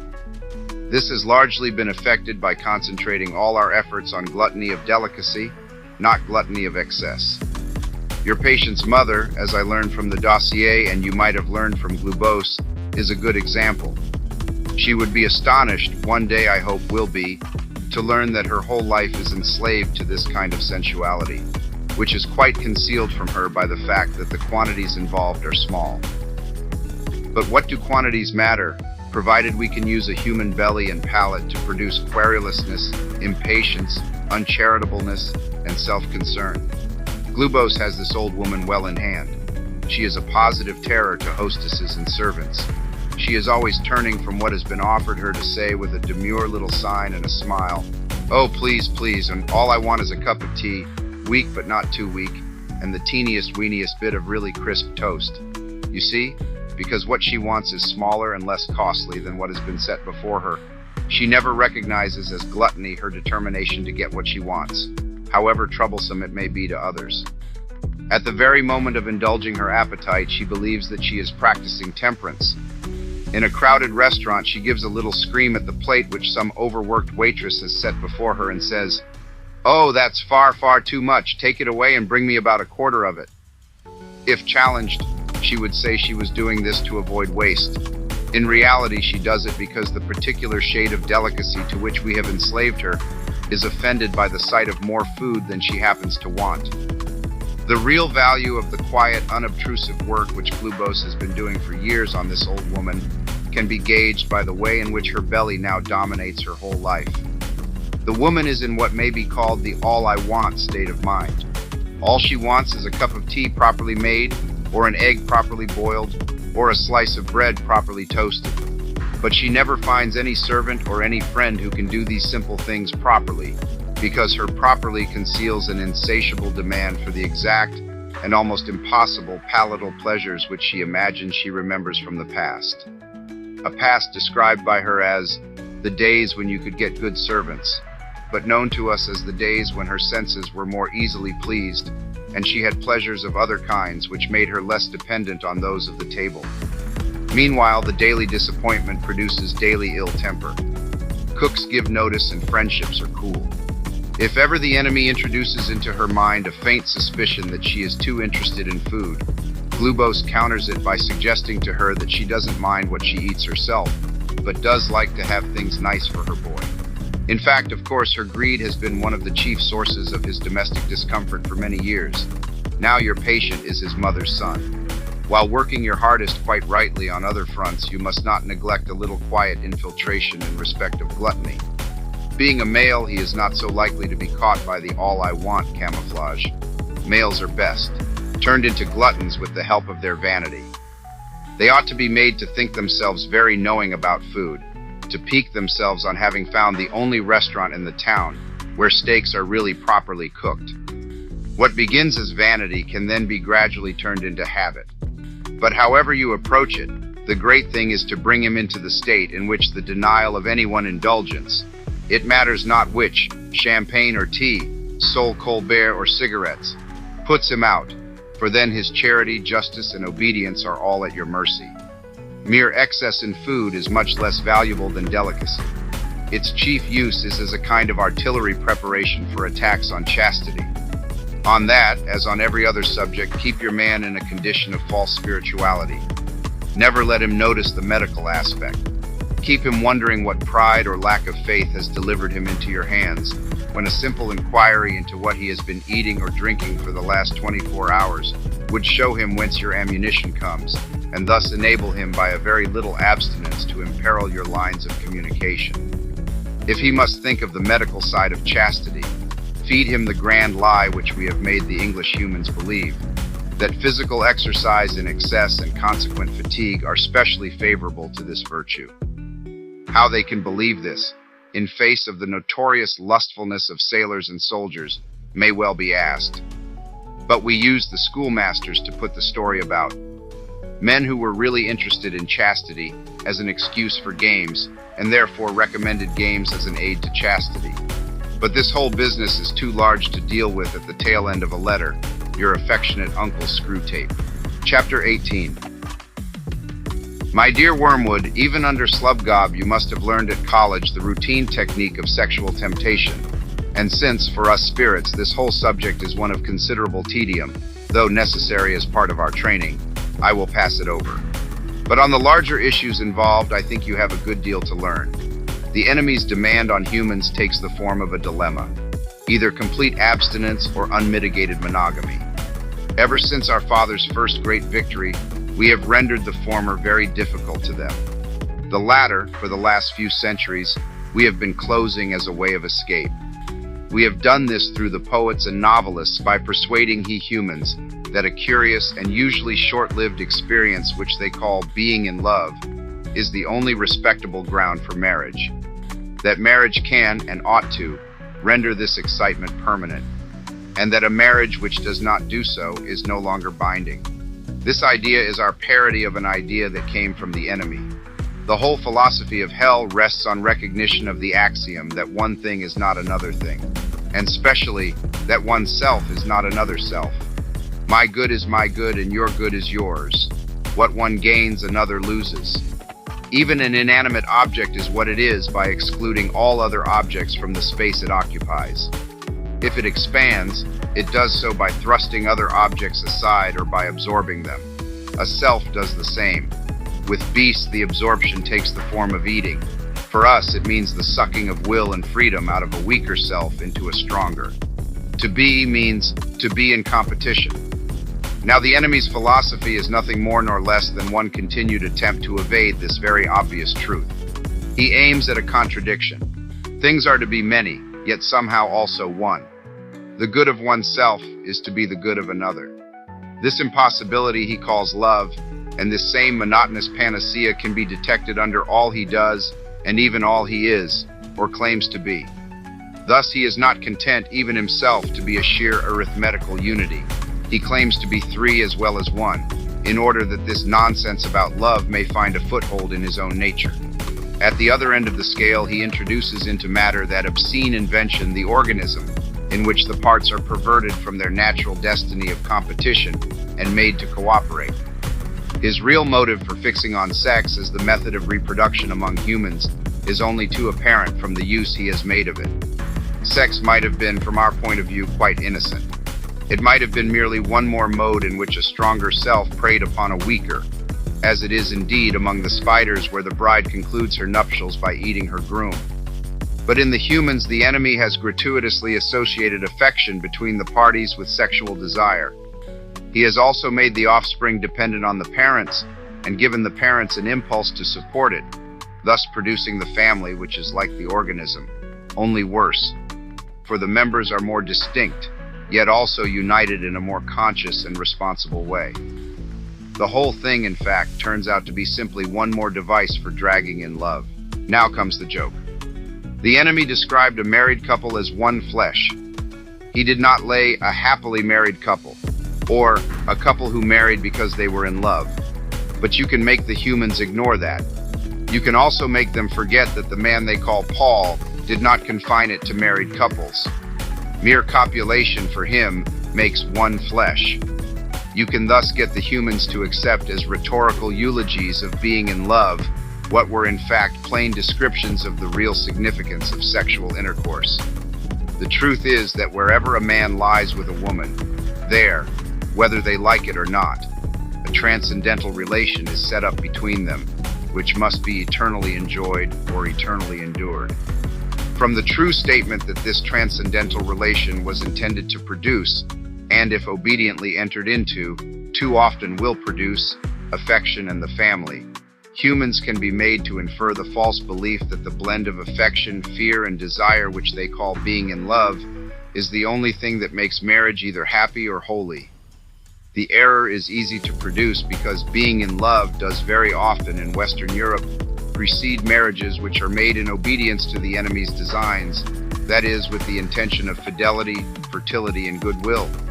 Just as religious emotion very often, but not always, attends conversion.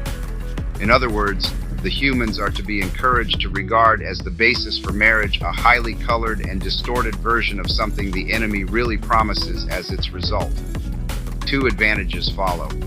In the first place, humans who have not the gift of continence can be deterred from seeking marriage as a solution because they do not find themselves in love. And thanks to us, the idea of marrying with any other motive seems to them low and cynical. Yes, they think that. They regard the intention of loyalty to a partnership for mutual help, for the preservation of chastity, and for the transmission of life as something lower than a storm of emotion.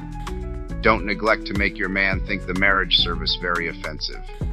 In the second place, any sexual infatuation whatever, so long as it intends marriage, will be regarded as love. And love will be held to excuse a man from all the guilt, and to protect him from all the consequences if marrying a heathen, a fool, or a wanton. But more of this in my next, your affectionate Uncle Screwtape, Chapter 19. My dear Wormwood, I have been thinking very hard about the question in your last letter.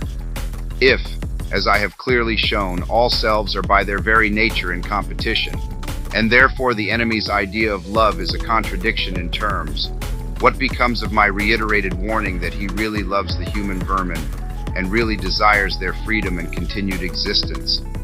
I hope, my dear boy, you have not shown my letters to anyone. Not that it matters, of course. Anyone would see that the appearance of heresy into which I have fallen is purely accidental. By the way, I hope you understood, too, that some apparently uncomplimentary references to Slubgob were purely jocular. I really have the highest respect for him. And of course, some things I said about not shielding you from the authorities were not seriously meant. You can trust me to look after your interests, but do keep everything under lock and key. The truth is, I slipped by mere carelessness into saying that the enemy really loves the humans. That, of course, is an impossibility. He is one being, they are distinct from him. Their good cannot be his. All his talk about love must be a disguise for something else.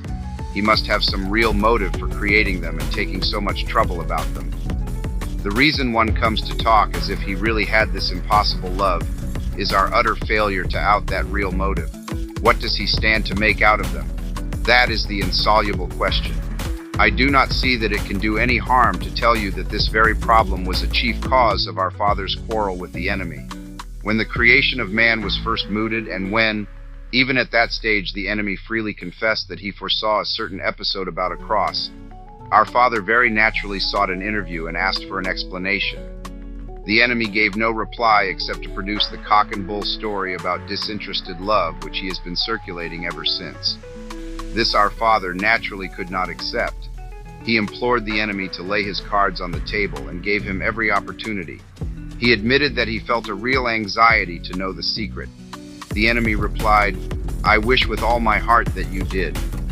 It was, I imagine, at this stage in the interview that our father's disgust at such an unprovoked lack of confidence caused him to remove himself an infinite distance from the presence with a suddenness which has given rise to the ridiculous enemy story that he was forcibly thrown out of heaven. Since then, we have begun to see why our oppressor was so secretive. His throne depends on the secret.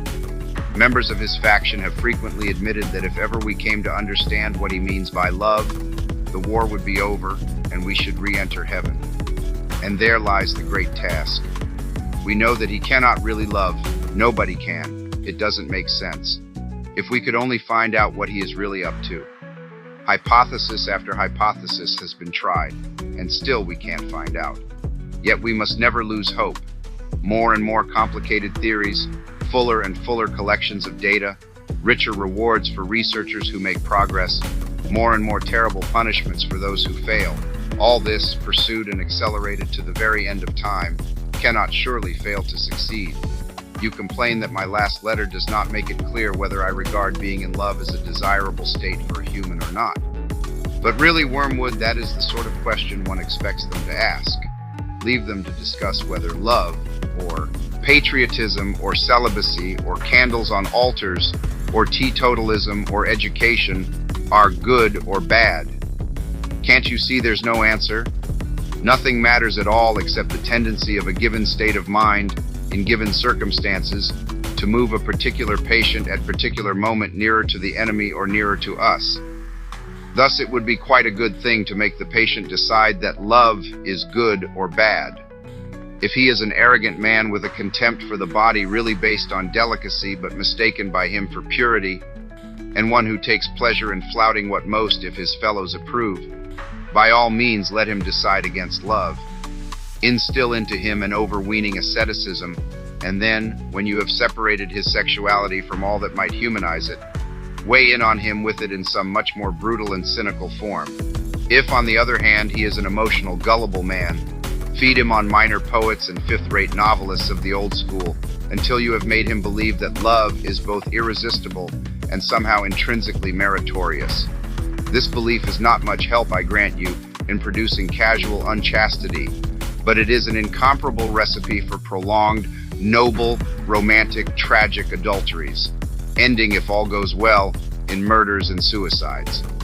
Failing that, it can be used to steer the patient into a useful marriage. For marriage, though the enemy's invention, has its uses. There must be several young women in your patient's neighborhood who would render the Christian life intensely difficult to him, if only you could persuade him to marry one of them. Please send me a report on this when you next write. In the meantime, get it quite clear in your own mind that this state of falling in love is not in itself necessarily favorable either to us or to the other side. It is simply an occasion which we and the enemy are both trying to exploit. Like most of the other things which humans are excited about, such as health and sickness, age and youth, or war and peace, it is, from the point of view of the spiritual life, mainly raw material. Your affectionate uncle, Screwtape. Chapter 20.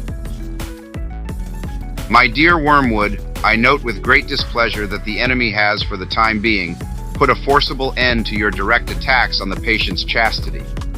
You ought to have known that he always does in the end, and you ought to have stopped before you reached that stage. For as things are, your man has now discovered the dangerous truth that these attacks don't last forever. Consequently, you cannot use again what is, after all, our best weapon. The belief of ignorant humans that there is no hope of getting rid of us except by yielding. I suppose you've tried persuading him that chastity is unhealthy? I haven't yet got a report from you on young women in the neighborhood. I should like it once. For if we can't use his sexuality to make him unchaste, we must try to use it for promotion of a desirable marriage. In the meantime, I would like to give you some hint about the type of woman, I mean the physical type, which he should be encouraged to fall in love with if falling in love is the best we can manage. In a rough and ready way, of course, this question is decided for us by spirits far deeper down in the lower archy than you and I. It is the business of these great masters to produce in every age a general misdirection of what may be called sexual taste. This they do by working through the small circle of popular artists, dressmakers, actresses, and advertisers who determine the fashionable type. The aim is to guide each sex away from those members of the other with whom spiritually helpful, happy, and fertile marriages are most likely. Thus, we have now for many centuries triumphed over nature to the extent of making certain secondary characteristics of the male, such as the beard, disagreeable to nearly all the females. And there is more in that than you might suppose.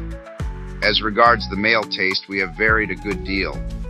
At one time, we have directed it to the statuesque and aristocratic type of beauty, mixing men's vanity with their desires and encouraging the race to breed chiefly from the most arrogant and prodigal women. At another, we have selected an exaggeratedly feminine type, faint and languishing, so that folly and cowardice and all the general falseness and littleness of mind which go with them shall be at a premium.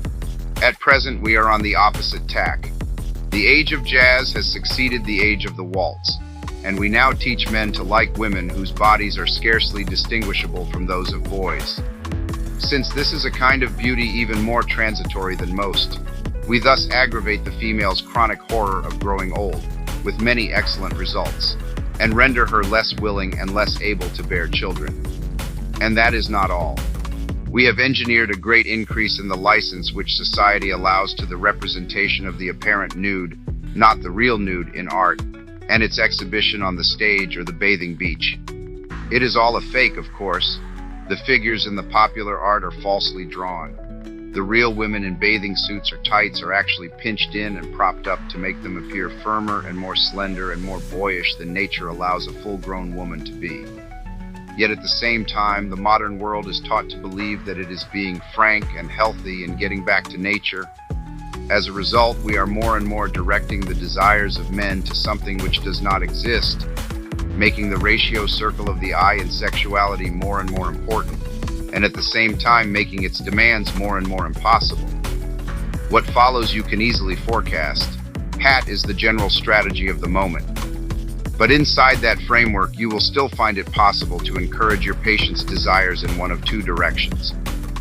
You will find, if you look carefully into any human's heart, that he is haunted by at least two imaginary women, a terrestrial and an infernal Venus, and that his desire differs qualitatively according to its object. There is one type for which his desire is such as to be naturally amenable to the enemy, readily mixed with charity, readily obedient to marriage, colored all through with that golden light of reverence and naturalness which we detest. There is another type which he desires brutally, and desires to desire brutally, a type best used to draw him away from marriage altogether, but which, even within marriage, he would tend to treat as a slave, an idol, or an accomplice.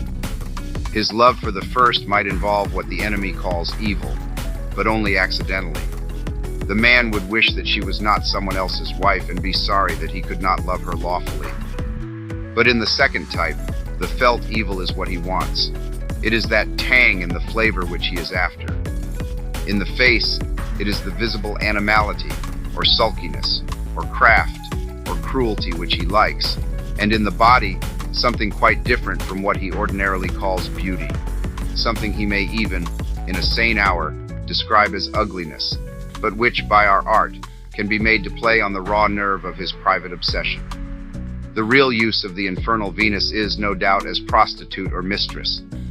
But if your man is a Christian, and if he has been well trained in nonsense about irresistible and all-excusing love, he can often be induced to marry her, and that is very well worth bringing about. You will have failed as regards fornication and solitary vice, but there are other and more indirect methods of using a man's sexuality to his undoing. And by the way, they are not only efficient but delightful. The unhappiness produced is of a very lasting and exquisite kind. Your affectionate uncle, Screwtape. Chapter 21. My dear Wormwood, yes. A period of sexual temptation is an excellent time for working in a subordinate attack on the patient's peevishness. It may even be the main attack as long as he thinks it the subordinate one. But here, as in everything else, the way must be prepared for your moral assault by darkening his intellect. Men are not angered by mere misfortune, but by misfortune conceived as injury. And the sense of injury depends on the feeling that a legitimate claim has been denied. The more claims on life, therefore, that your patient can be induced to make, the more often he will feel injured and, as a result, ill-tempered. Now you will have noticed that nothing throws him into a passion so easily as to find a tract of time which he reckoned on having at his own disposal unexpectedly taken from him. It is the unexpected visitor when he looked forward to a quiet evening, or the friend's talkative wife turning up, when he looked forward to a time with the friend, that throw him out of gear. Now he is not yet so uncharitable or slothful that these small demands on his courtesy are in themselves too much for it. They anger him because he regards his time as his own and feels that it is being stolen. You must therefore zealously guard in his mind the curious assumption, my time is my own. Let him have the feeling that he starts each day as the lawful possessor of 24 hours. Let him feel as a grievous tax that portion of this property which he has to make over to his employers, and as a generous donation that further portion which he allows to religious duties. But what he must never be permitted to doubt is that the total from which these deductions have been made was, in some mysterious sense, his own personal birthright. You have here a delicate task. The assumption which you want him to go on making is so absurd that, if once it is questioned, even we cannot find a shred of argument in its defense. The man can neither make nor retain one moment of time. It all comes to him by pure gift. He might as well regard the sun and moon his chattels. He has also, in theory, committed a total service of the enemy, and if the enemy appeared to him in bodily form and demanded that total service for even one day, he would not refuse. He would be greatly relieved if that one day involved nothing harder than listening to the conversation of a foolish woman. And he would be relieved almost to the pitch of disappointment if for 1/2 hour in that day the enemy said, "Now you may go and amuse yourself." Now, if he thinks about his assumption for a moment, even he is bound to realize that he is actually in this situation every day. When I speak of preserving this assumption in his mind, therefore, the last thing I mean you to do is to furnish him with arguments in its defense. There aren't any. Your task is purely negative. Don't let his thoughts come anywhere near it. Wrap a darkness about it, and in the center of that darkness, let his sense of ownership in time lie silent, uninspected, and operative. The sense of ownership in general is always to be encouraged. The humans are always putting up claims to ownership which sound equally funny in heaven and in hell, and we must keep them doing so. Much of the modern resistance to chastity comes from men's belief that they own their bodies. Those vast and perilous estates, pulsating with the energy that made the worlds, in which they find themselves without their consent, and from which they are ejected at the pleasure of another. It is as if a royal child whom his father has placed, for love's sake, in titular command of some great province, under the real rule of wise counselors, should come to fancy he really owns the cities, the forests, and the corn, in the same way as he owns the bricks on the nursery floor. We produce this sense of ownership not only by pride, but by confusion. We teach them not to notice the different senses of the possessive pronoun, the finely graded differences that run from my boots through my dog, my servant, my wife, my father, my master, and my country, to my God. They can be taught to reduce all these senses to that of my boots, the my of ownership. Even in the nursery, a child can be taught to mean by my teddy bear, not the old imagined recipient of affection to whom it stands in a special relation, for that is what the enemy will teach them to mean if we are not careful, but the bear I can pull to pieces if I like. And at the other end of the scale, we have taught men to say my God, in a sense not really very different from my boots, meaning the God on whom I have a claim for my distinguished services and whom I exploit from the pulpit, the God I have done a corner in. And all the time the joke is that the word mine in its fully possessive sense cannot be uttered by a human being about anything. In the long run, either our Father or the enemy will say mine of each thing that exists, and specially of each man. They will find out in the end, never fear, to whom their time, their souls, and their bodies really belong. Certainly not to them, whatever happens. At present, the enemy says mine of everything on the pedantic, legalistic ground that he made it. Our Father hopes in the end to say mine of all things on the more realistic and dynamic ground of conquest. Your affectionate Uncle Screwtape. Chapter 22. My dear Wormwood, so, your man is in love, and in the worst kind he could possibly have fallen into, and with a girl who does not even appear in the report you sent me. You may be interested to learn that the little misunderstanding with the secret police which you tried to raise about some unguarded expressions in one of my letters has been tided over. If you were reckoning on that to secure my good offices, you will find yourself mistaken. You shall pay for that as well as for your other blunders.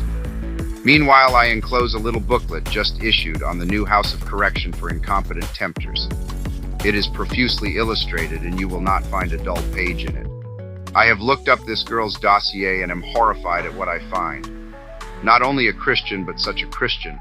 A vile, sneaking, simpering, demure, monosyllabic, mouse-like, watery, insignificant, virginal, bread-and-butter miss. The little brute. She makes me vomit. She stinks and scalds through the very pages of the dossier. It drives me mad the way the world has worsened. We'd have had her to the arena in the old days. That's what her sort is made for. Not that she'd do much good there either. A two-faced little cheat, I know the sort, who looks as if she'd faint at the sight of blood, and then dies with a smile. A cheat every way. Looks as if butter wouldn't melt in her mouth and yet has a satirical wit. The sort of creature who'd find me funny. Filthy, insipid little prude, and yet ready to fall into this booby's arms like any other breeding animal. Why doesn't the enemy blast her for it, if he's so moonstruck by virginity, instead of looking on there grinning? He's a hedonist at heart. All those fasts and vigils and stakes and crosses are only a facade, or only like foam on the seashore. Out at sea, out in his sea, there is pleasure, and more pleasure. He makes no secret of it. At his right hand are pleasures forevermore. Ugh. I don't think he has the least inkling of that high and austere mystery to which we rise in the miserific vision. He's vulgar, Wormwood. He has a bourgeois mind. He has filled his world full of pleasures. There are things for humans to do all day long without his minding in the least. Sleeping, washing, eating, drinking, making love, playing, praying, working. Everything has to be twisted before it's any use to us. We fight under cruel disadvantages. Nothing is naturally on our side. Not that that excuses you. I'll settle with you presently. You have always hated me and been insolent when you dared. Then, of course, he gets to know this woman's family and whole circle. Could you not see that the very house she lives in is one that he ought never to have entered? The whole place reeks of that deadly odor. The very gardener, though he has only been there 5 years, is beginning to acquire it. Even guests after a weekend visit carry some of the smell away with them. The dog and the cat are tainted with it, and a house full of the impenetrable mystery. We are certain, it is a matter of first principles, that each member of the family must in some way be making capital out of the others, but we can't find out how. They guard as jealously as the enemy himself the secret of what really lies behind this pretense of disinterested love. The whole house and garden is one vast obscenity. It bears a sickening resemblance to the description one human writer made of heaven, the regions where there is only life and therefore all that is not music is silence. Music and silence, how I detest them both. How thankful we should be that ever since our Father entered hell, though longer ago than humans, reckoning in light years could express, no square inch of infernal space and no moment of infernal time has been surrendered to either of those abominable forces, but all has been occupied by noise.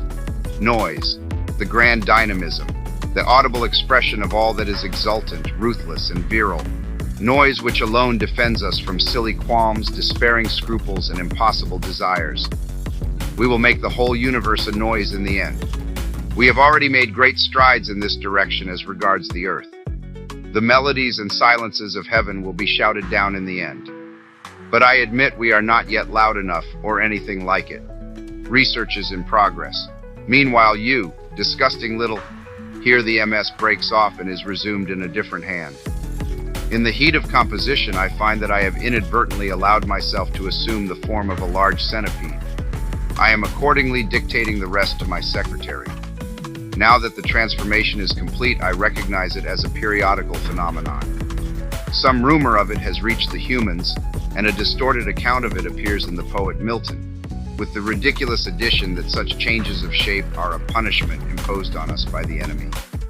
A more modern writer, someone with a name like Shaw, has, however, grasped the truth. Transformation proceeds from within and is a glorious manifestation of that life force which our Father would worship if he worshipped anything but himself. In my present form, I feel even more anxious to see you, to unite you to myself in an indissoluble embrace. Signed, Toadpipe for his abysmal sublimity. Undersecretary, Screwtape, T.E., Bachelor of Science, and so on. Chapter 23. My dear Wormwood, through this girl and her disgusting family, the patient is now getting to know more Christians every day, and very intelligent Christians too. For a long time it will be quite impossible to remove spirituality from his life. Very well then, we must corrupt it. No doubt you have often practiced transforming yourself into an angel of light as a parade ground exercise. Now is the time to do it in the face of the enemy. The world and the flesh have failed us. A third power remains. And success of this third kind is the most glorious of all. A spoiled saint, a Pharisee, an inquisitor, or a magician makes better sport in hell than a mere common tyrant or debauchee. Looking round your patient's new friends, I find that the best point of attack would be the borderline between theology and politics. Several of his new friends are very much alive to the social implications of their religion.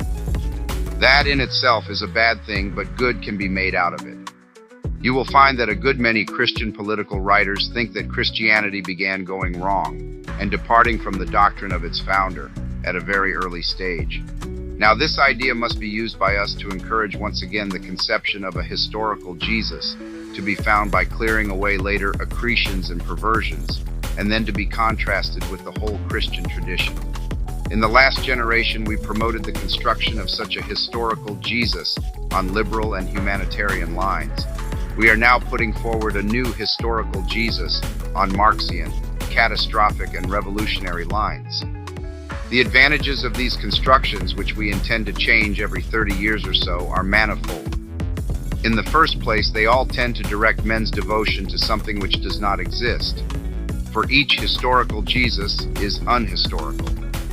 The documents say what they say and cannot be added to. Each new historical Jesus, therefore, has to be got out of them by suppression at one point and exaggeration at another, and by that sort of guessing, brilliant is the adjective we teach humans to apply to it, on which no one would risk 10 shillings in ordinary life, but which is enough to produce a crop of new Napoleons, new Shakespeares, and new Swifts in every publisher's autumn list. In the second place, all such constructions place the importance of their historical Jesus in some peculiar theory he is supposed to have promulgated. He has to be a great man in the modern sense of the word, one standing at the terminus of some centrifugal and unbalanced line of thought, a crank vending a panacea. We thus distract men's minds from who he is and what he did. We first make him solely a teacher, and then conceal the very substantial agreement between his teachings and those of all other great moral teachers. For humans must not be allowed to notice that all great moralists are sent by the enemy not to inform men, but to remind them, to restate the primeval moral platitudes against our continual concealment of them. We make the sophists. He raises up a Socrates to answer them. Our third aim is, by these constructions, to destroy the devotional life. For the real presence of the enemy, otherwise experienced by men in prayer and sacrament, we substitute a merely probable, remote, shadowy, and uncouth figure, one who spoke a strange language and died a long time ago. Such an object cannot in fact be worshipped. Instead of the Creator adored by its creature, you soon have merely a leader acclaimed by a partisan, and finally a distinguished character, proved by a judicious historian. And fourthly, besides being unhistorical in the Jesus it depicts, religion of this kind is false to history in another sense. No nation and few individuals are really brought into the enemy's camp by the historical study of the biography of Jesus, simply as biography. Indeed, materials for a full biography have been withheld from men. The earliest converts were converted by a single historical fact, the resurrection, and a single theological doctrine, the redemption, operating on a sense of sin which they already had. And sin, not against some new fancy dress law produced as a novelty by a great man, but against the old platitudinous universal moral law which they had been taught by their nurses and mothers. The Gospels come later and were written not to make Christians, but to edify Christians already made. The historical Jesus, then, however dangerous he may seem to be to us at some particular point, is always to be encouraged. About the general connection between Christianity and politics, our position is more delicate. Certainly, we do not want men to allow their Christianity to flow over into their political life, for the establishment of anything like a really just society would be a major disaster.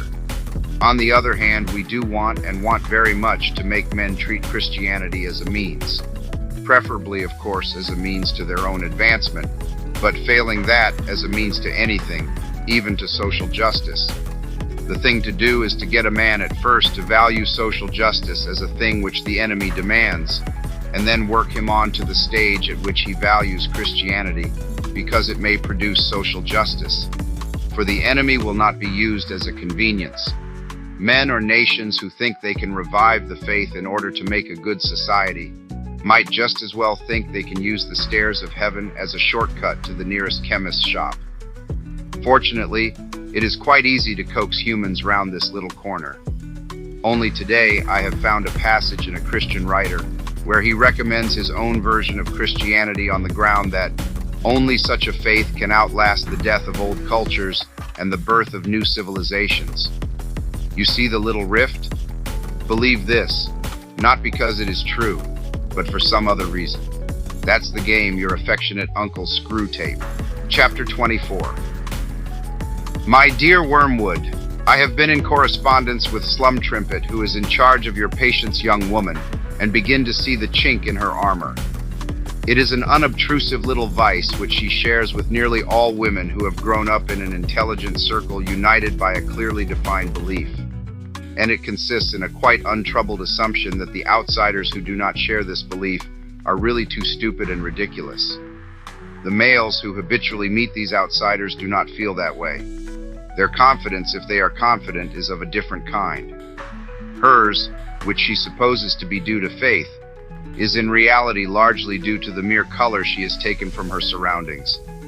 It is not, in fact, very different from the conviction she would have felt at the age of 10 that the kind of fish knives used in her father's house were the proper or normal or real kind, while those of the neighboring families were not real fish knives at all.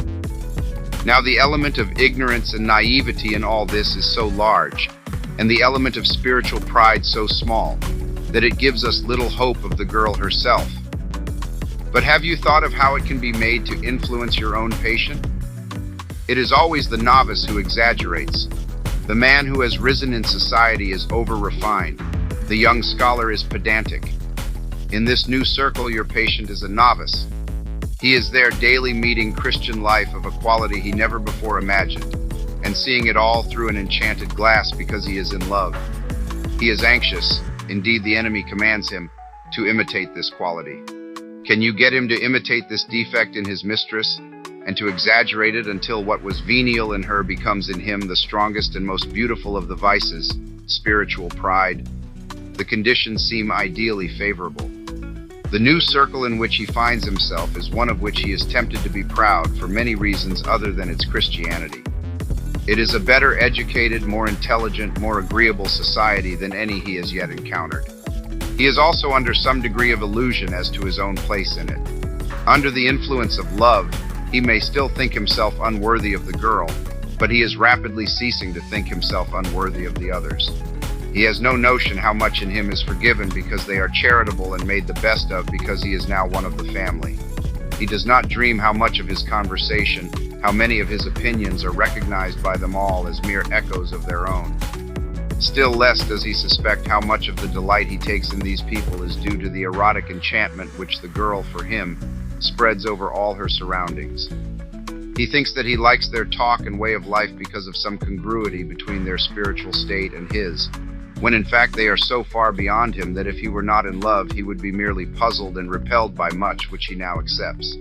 He is like a dog which should imagine it understood firearms because its hunting instinct and love for its master enable it to enjoy a day's shooting. Here is your chance. While the enemy, by means of sexual love and of some very agreeable people far advanced in his service, is drawing the young barbarian up to levels he could never otherwise have reached, you must make him feel that he is finding his own level, that these people are his sort, and that coming among them he has come home. When he turns from them to other society, he will find it dull, partly because almost any society within his reach is, in fact, much less entertaining, but still more because he will miss the enchantment of the young woman. You must teach him to mistake his contrast between the circle that delights and the circle that bores him for the contrast between Christians and unbelievers. He must be made to feel, he'd better not put it into words, how different we Christians are. And by we Christians, he must really, but unknowingly, mean my set. And by my set, he must mean not the people who, in their charity and humility, have accepted me, but the people with whom I associate by right. Success here depends on confusing him. If you try to make him explicitly and professedly proud of being a Christian, you will probably fail. The enemy's warnings are too well known. If, on the other hand, you let the idea of we Christians drop out altogether and merely make him complacent about his set, you will produce not true spiritual pride, but mere social vanity, which by comparison is a trumpery, puny little sin. What you want is to keep a sly self-congratulation mixing with all his thoughts and never allow him to raise the question, what precisely am I congratulating myself about? The idea of belonging to an inner ring, of being in a secret, is very sweet to him. Play on that nerve. Teach him, using the influence of this girl when she is silliest, to adopt an air of amusement at the things the unbelievers say. Some theories which he may meet in modern Christian circles may here prove helpful. Theories, I mean, that place the hope of society in some inner ring of clerks, some trained minority of theocrats. It is no affair of yours whether those theories are true or false. The great thing is to make Christianity a mystery religion in which he feels himself one of the initiates. Pray do not fill your letters with rubbish about this European war. Its final issue is, no doubt, important, but that is a matter for the High Command. I am not in the least interested in knowing how many people in England have been killed by bombs. In what state of mind they died, I can learn from the office at this end. That they were going to die sometime, I knew already. Please keep your mind on your work, your affectionate Uncle Screwtape. Chapter 25. My dear Wormwood, the real trouble about the set your patient is living in is that it is merely Christian. They all have individual interests, of course, but the bond remains mere Christianity. What we want, if men become Christians at all, is to keep them in the state of mind I call Christianity and. You know, Christianity in the crisis, Christianity in the new psychology, Christianity in the new order, Christianity in faith healing, Christianity in psychical research, Christianity in vegetarianism, Christianity in spelling reform. If they must be Christians, let them at least be Christians with a difference. Substitute for the faith itself some fashion with a Christian coloring. Work on their horror of the same old thing. The horror of the same old thing is one of the most valuable passions we have produced in the human heart. An endless source of heresies in religion, folly in counsel, infidelity in marriage, and inconstancy in friendship. The humans live in time and experience reality successively. To experience much of it, therefore, they must experience many different things. In other words, they must experience change. And since they need change, the enemy, being a hedonist at heart, has made change pleasurable to them, just as he has made eating pleasurable. But since he does not wish them to make change, any more than eating, an end in itself, he has balanced the love of change in them by a love of permanence. He has contrived to gratify both tastes together on the very world he has made, by that union of change and permanence which we call rhythm. He gives them the seasons, each season different yet every year the same, so that spring is always felt as a novelty, yet always as the recurrence of an immemorial theme. He gives them in his church a spiritual ear. They change from a fast to a feast, but it is the same feast as before. Now, just as we pick out and exaggerate the pleasure of eating to produce gluttony, so we pick out this natural pleasantness of change and twist it into a demand for absolute novelty. This demand is entirely our workmanship. If we neglect our duty, men will be not only contented but transported by the mixed novelty and familiarity of snowdrops this January, sunrise this morning, plum pudding this Christmas. Children, until we have taught them better, will be perfectly happy with a seasonal round of games in which conkers succeed hopscotch as regularly as autumn follows summer. Only by our incessant efforts is the demand for infinite or unrhythmical change kept up. This demand is valuable in various ways.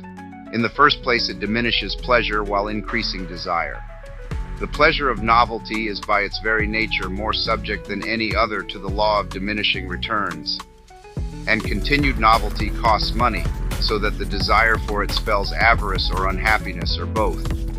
And again, the more rapacious this desire, the sooner it must eat up all the innocent sources of pleasure and pass on to those the enemy forbids. Thus, by inflaming the horror of the same old thing, we have recently made the arts, for example, less dangerous to us than perhaps they have ever been. Lowbrow and highbrow artists alike being now daily drawn into fresh and still fresh excesses of lasciviousness, unreason, cruelty, and pride. Finally, the desire for novelty is indispensable if we are to produce fashions or vogues. The use of fashions in thought is to distract the attention of men from their real dangers. We direct the fashionable outcry of each generation against those vices of which it is least in danger, and fix its approval on the virtue nearest to that vice which we are trying to make endemic. The game is to have them running about with fire extinguishers whenever there is a flood, and all crowding to that side of the boat which is already nearly gunwale under. Thus we make it fashionable to expose the dangers of enthusiasm at the very moment when they are all really becoming worldly and lukewarm. A century later, when we are really making them all Byronic and drunk with emotion, the fashionable outcry is directed against the dangers of the mere understanding. Cruel ages are put on their guard against sentimentality, feckless and idle ones against respectability, lecherous ones against puritanism, and whenever all men are really hastening to be slaves or tyrants, we make liberalism the prime bogey. But the greatest triumph of all is to elevate his horror of the same old thing into a philosophy so that nonsense in the intellect may reinforce corruption in the will. It is here that the general evolutionary or historical character of modern European thought, partly our work, comes in so useful. The enemy loves platitudes. Of a proposed course of action, he wants men, so far as I can see, to ask very simple questions. Is it righteous? Is it prudent? Is it possible? Now, if we can keep men asking, is it in accordance with the general movement of our time? Is it progressive or reactionary? Is this the way that history is going?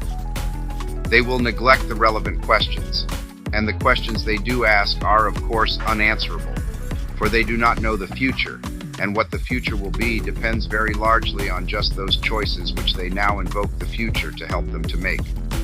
As a result, while their minds are buzzing in this vacuum, we have the better chance to slip in and bend them to the action we have decided on. And great work has already been done. Once they knew that some changes were for the better, and others for the worse, and others again indifferent. We have largely removed this knowledge. For the descriptive adjective unchanged, we have substituted the emotional adjective stagnant.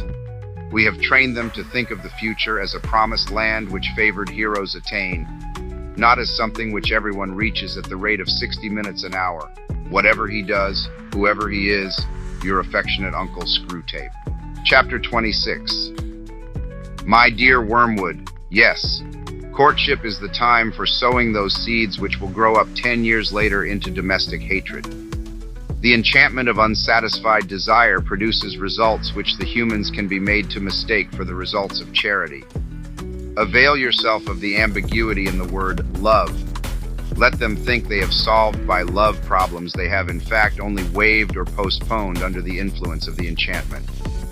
While it lasts, you have your chance to foment the problems in secret and render them chronic. The grand problem is that of unselfishness. Note, once again, the admirable work of our philological arm in substituting the negative unselfishness for the enemy's positive charity. Thanks to this, you can, from the very outset, teach a man to surrender benefits, not that others may be happy in having them, but that he may be unselfish in foregoing them. That is a great point gained. Another great help, where the parties concerned are male and female, is the divergence of view about unselfishness which we have built up between the sexes. A woman means by unselfishness chiefly taking trouble for others. A man means not giving trouble to others. As a result, a woman who is quite far gone in the enemy's service will make a nuisance of herself on a larger scale than any man except those whom our Father has dominated completely. And conversely, a man will live long in the enemy's camp before he undertakes as much spontaneous work to please others as a quite ordinary woman may do every day. Thus, while the woman thinks of doing good offices and the man of respecting other people's rights, each sex, without any obvious unreason, can and does regard the other as radically selfish. On top of these confusions, you can now introduce a few more. The erotic enchantment produces a mutual complacence in which each is really pleased to give in to the wishes of the other. They also know that the enemy demands of them a degree of charity which, if attained, would result in similar actions. You must make them establish as a law for their whole married life that degree of mutual self-sacrifice which is at present sprouting naturally out of the enchantment, but which, when the enchantment dies away, they will not have charity enough to enable them to perform. They will not see the trap, since they are under the double blindness of mistaking sexual excitement for charity, and of thinking that the excitement will last. When once a sort of official, legal, or nominal unselfishness has been established as a rule for the keeping of which their emotional resources have died away and their spiritual resources have not yet grown, the most delightful results follow. In discussing any joint action, it becomes obligatory that A should argue in favor of B's supposed wishes and against his own, while B does the opposite. It is often impossible to find out either party's real wishes. With luck, they end by doing something that neither wants, while each feels a glow of self-righteousness and harbors a secret claim to preferential treatment for the unselfishness shown and a secret grudge against the other for the ease with which the sacrifice has been accepted. Later on, you can venture on what may be called the generous conflict illusion. This game is best played with more than 2 players, in a family with grown-up children, for example. Something quite trivial, like having tea in the garden, is proposed. One member takes care to make it quite clear, though not in so many words, that he would rather not, but is, of course, prepared to do so out of unselfishness. The others instantly withdraw their proposal, ostensibly through their unselfishness. but really because they don't want to be used as a sort of lay figure on which the first speaker practices petty altruisms. But he is not going to be done out of his debauch of unselfishness either. He insists on doing what the others want. They insist on doing what he wants. Passions are roused. Soon someone is saying, "Very well then, I won't have any tea at all." And a real quarrel ensues with bitter resentment on both sides. You see how it is done? If each side had been frankly contending for its own real wish, they would all have kept within the bounds of reason and courtesy. But just because the contention is reversed and each side is fighting the other side's battle, all the bitterness which really flows from thwarted self-righteousness and obstinacy, and the accumulated grudges of the last 10 years, is concealed from them by the nominal or official unselfishness of what they are doing, or at least held to be excused by it. Each side is, indeed, quite alive to the cheap quality of the adversary's unselfishness, and of the false position into which he is trying to force them. But each manages to feel blameless and ill-used itself, with no more dishonesty than comes natural to a human. A sensible human once said, "If people knew how much ill-feeling unselfishness occasions, it would not be so often recommended from the pulpit." And again, she's the sort of woman who lives for others. You can always tell the others by their hunted expression. All this can be begun even in the period of courtship. A little real selfishness on your patient's part is often of less value in the long run for securing his soul than the first beginnings of that elaborate and self-consciousness unselfishness, which may one day blossom into the sort of thing I have described. Some degree of mutual falseness, some surprise that the girl does not always notice just how unselfish he is being, can be smuggled in already. Cherish these things, and above all, don't let the young fools notice them. If they notice them, they will be on the road to discovering that love is not enough, that charity is needed and not yet achieved, and that no external law can supply its place.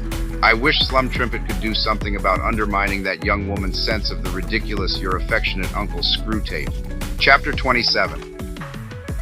My dear Wormwood, you seem to be doing very little good at present. The use of his love to distract his mind from the enemy is, of course, obvious, but you reveal what poor use you are making of it when you say that the whole question of distraction and the wandering mind has now become one of the chief subjects of his prayers. That means you have largely failed. When this or any other distraction crosses his mind, you ought to encourage him to thrust it away by sheer willpower and to try to continue the normal prayer as if nothing had happened. Once he accepts the distraction as his present problem and lays that before the enemy and makes it the main theme of his prayers and his endeavors, then, so far from doing good, you have done harm. Anything, even a sin, which has the total effect of moving him close up to the enemy, makes against us in the long run. A promising line is the following: now that he is in love, a new idea of earthly happiness has arisen in his mind, and hence a new urgency in his purely petitionary prayers about this war and other such matters. Now is the time for raising intellectual difficulties about prayer of that sort. False spirituality is always to be encouraged, on the seemingly pious ground that praise and communion with God is the true prayer. Humans can often be lured into direct disobedience to the enemy who, in his usual flat, commonplace, uninteresting way, has definitely told them to pray for their daily bread and the recovery of their sick. You will, of course, conceal from him the fact that the prayer for daily bread, interpreted in a spiritual sense, is really just as crudely petitionary as it is in any other sense. But since your patient has contracted the terrible habit of obedience, he will probably continue such crude prayers whatever you do. But you can worry him with the haunting suspicion that the practice is absurd and can have no objective result. Don't forget to use the heads I win, tails you lose argument.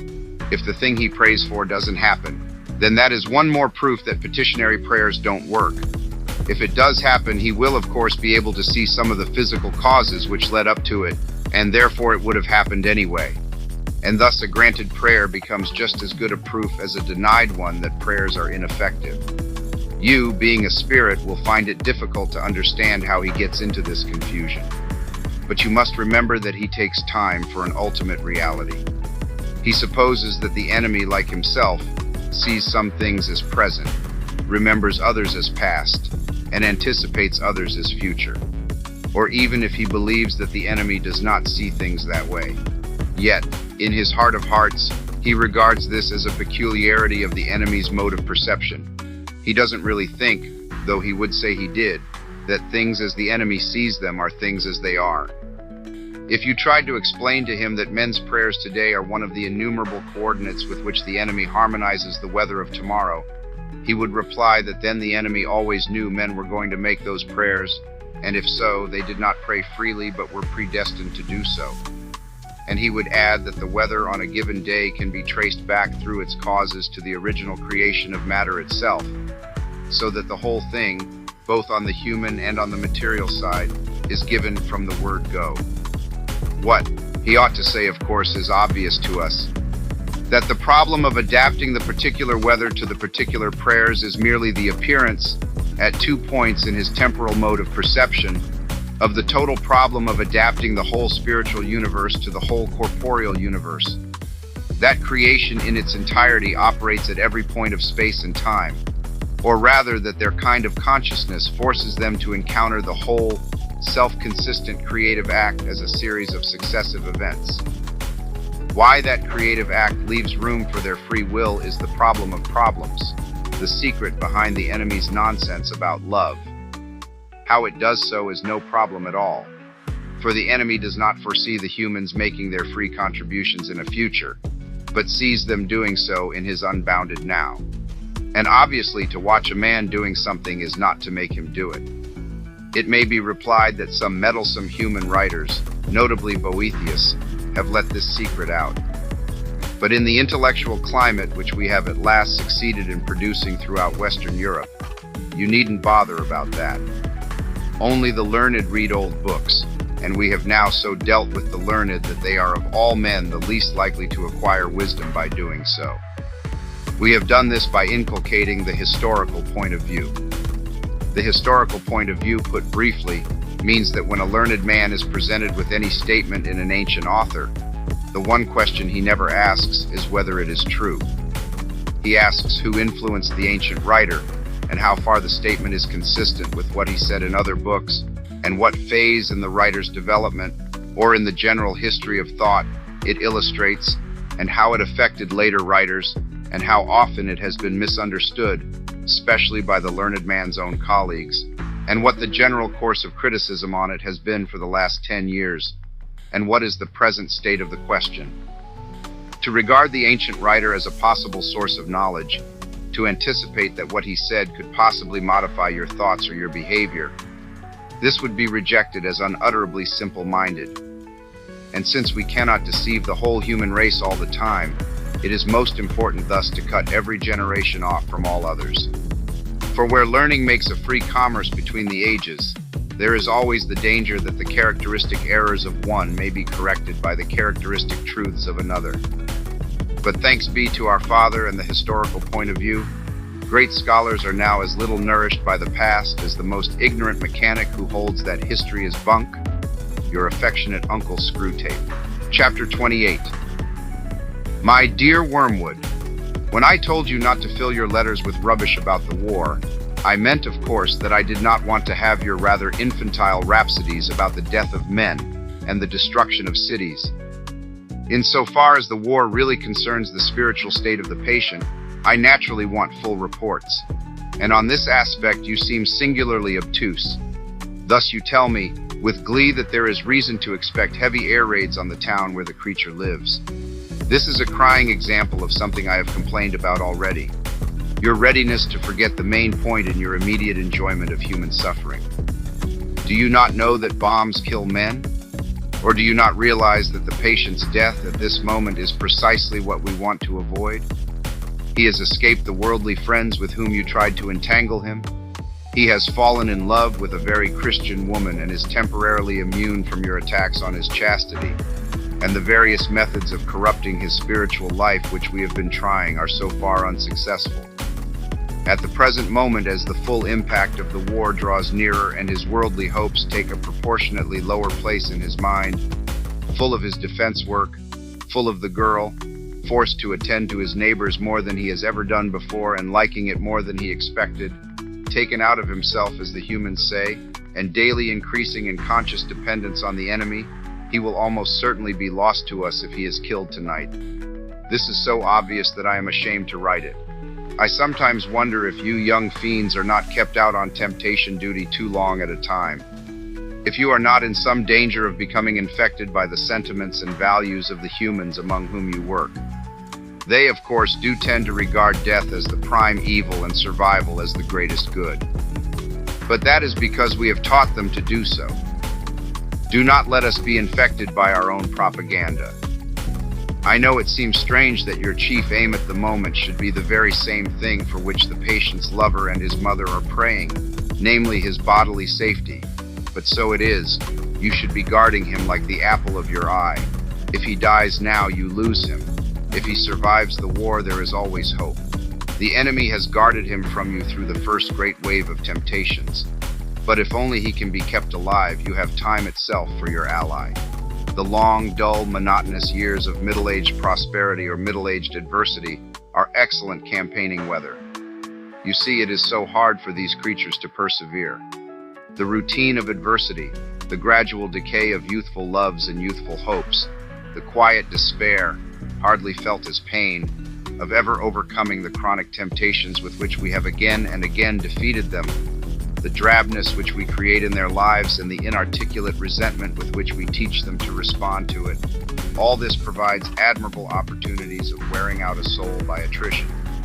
If, on the other hand, the middle years prove prosperous, our position is even stronger. Prosperity knits a man to the world. He feels that he is finding his place in it, while really it is finding its place in him. His increasing reputation, his widening circle of acquaintances, his sense of importance, the growing pressure of absorbing an agreeable work, build up in him a sense of being really at home in earth, which is just what we want. You will notice that the young are generally less unwilling to die than the middle-aged and the old. The truth is that the enemy, having oddly destined these mere animals to life in his own eternal world, has guarded them pretty effectively from the danger of feeling at home anywhere else. That is why we must often wish long life to our patients. 70 years is not a day too much for the difficult task of unraveling their souls from heaven and building up a firm attachment to the earth. While they are young, we find them always shooting off at a tangent. Even if we contrive to keep them ignorant of explicit religion, the incalculable winds of fantasy and music and poetry, the mere face of a girl, the song of a bird, or the sight of a horizon, are always blowing our whole structure away. They will not apply themselves steadily to worldly advancement, prudent connections, and the policy of safety first. So inveterate is their appetite for heaven, that our best method at this stage of attaching them to earth is to make them believe that earth can be turned into heaven at some future date by politics or eugenics or science or psychology or whatnot. Real worldliness is a work of time, assisted of course by pride, for we teach them to describe the creeping death as good sense or maturity or experience. Experience, in the peculiar sense we teach them to give it, is by the by a most useful word. A great human philosopher nearly let our secret out when he said that where virtue is concerned, experience is the mother of illusion. But thanks to a change in fashion, and also of course to the historical point of view, we have largely rendered his book innocuous. How valuable time is to us may be gauged by the fact that the enemy allows us so little of it. The majority of the human race dies in infancy. Of the survivors, a good many die in youth. It is obvious that to him, human birth is important chiefly as the qualification for human death, and death solely as the gate to that other kind of life. We are allowed to work only on a selected minority of the race, for what humans call a normal life is the exception. Apparently he wants some, but only a very few, of the human animals with which he is peopling heaven, to have had the experience of resisting us through an earthly life of 60 or 70 years. Well, there is our opportunity. The smaller it is, the better we must use it. Whatever you do, keep your patient as safe as you possibly can. Your affectionate uncle, Screwtape. Chapter 29. My dear Wormwood, Now that it is certain the German humans will bombard your patient's town, and that his duties will keep him in the thick of the danger, we must consider our policy. Are we to aim at cowardice or at courage, with consequent pride, or at hatred of the Germans? Well, I am afraid it is no good trying to make him brave. Our research department has not yet discovered, though success is hourly expected, how to produce any virtue. This is a serious handicap. To be greatly and effectively wicked, a man needs some virtue. What would Attila have been without his courage, or Shylock without self-denial as regards the flesh?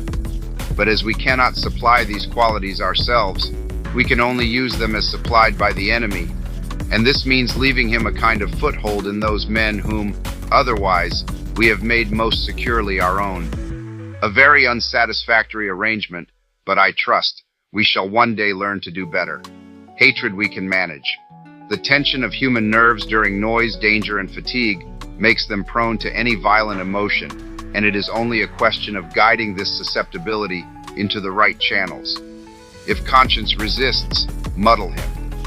Let him say that he feels hatred not on his own behalf, but on that of the women and children, and that a Christian is told to forgive his own, not other people's enemies. In other words, let him consider himself sufficiently identified with the women and children to feel hatred on their behalf, but not sufficiently identified to regard their enemies as his own, and therefore proper objects of forgiveness. But hatred is best combined with fear. Cowardice, alone of all the vices, is purely painful, horrible to anticipate, horrible to feel, horrible to remember.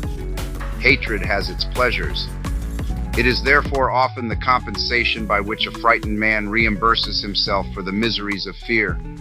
The more he fears, the more he will hate, and hatred is also a great anodyne for shame. To make a deep wound in his charity, you should therefore first defeat his courage.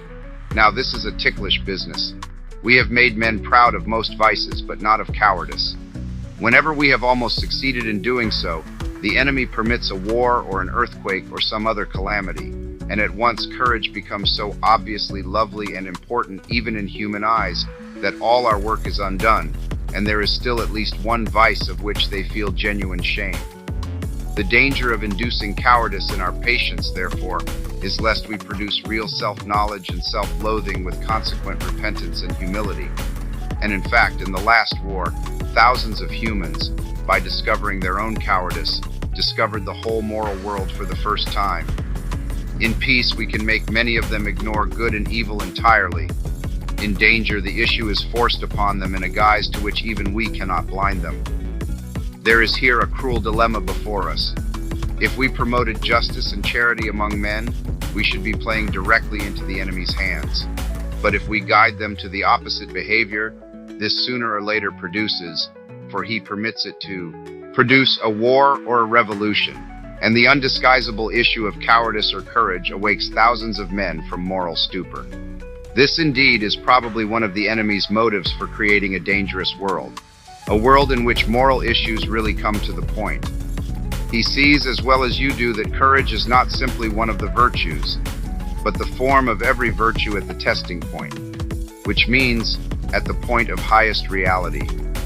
A chastity or honesty or mercy, which yields to danger, will be chaste or honest or merciful only on conditions. Pilate was merciful till it became risky.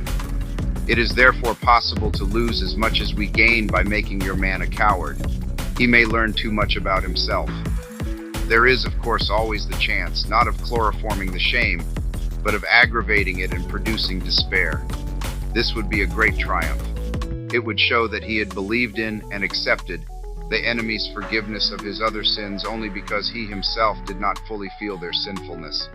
That in respect of the one vice which he really understands in its full depth of dishonor, he cannot seek, nor credit, the mercy. But I fear you have already let him get too far in the enemy's school, and he knows that despair is a greater sin than any of the sins which provoke it. As to the actual technique of temptations to cowardice, not much need be said. The main point is that precautions have a tendency to increase fear. The precautions publicly enjoined on your patient, however, soon become a matter of routine, and this effect disappears. What you must do is to keep running in his mind, side by side with the conscious intention of doing his duty, the vague idea of all sorts of things he can do or not do, inside the framework of the duty, which seemed to make him a little safer. Get his mind off the simple rule, I've got to stay here and do so-and-so, into a series of imaginary lifelines. If A happened, though I very much hope it won't, I could do B. And if the worst came to the worst, I could always do C. Superstitions, if not recognized as such, can be awakened. The point is to keep him feeling that he has something other than the enemy and courage the enemy supplies to fall back on, so that what was intended to be a total commitment to duty becomes honeycombed all through with little unconscious reservations. By building up a series of imaginary expedients to prevent the worst coming to the worst, you may produce, at that level of his will which he is not aware of, a determination that the worst shall not come to the worst. Then at the moment of real terror, rush it out into his nerves and muscles, and you may get the fatal act done before he knows what you're about.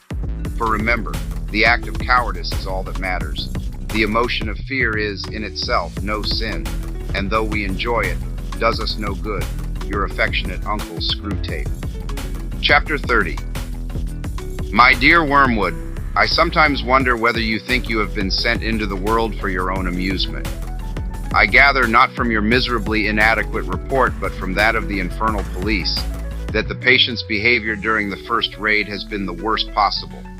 He has been very frightened and thinks himself a great coward and therefore feels no pride, but he has done everything his duty demanded and perhaps a bit more. Against this disaster, all you can produce on the credit side is a burst of ill temper with a dog that tripped him up, some excessive cigarette smoking, and the forgetting of a prayer. What is the use of whining to me about your difficulties?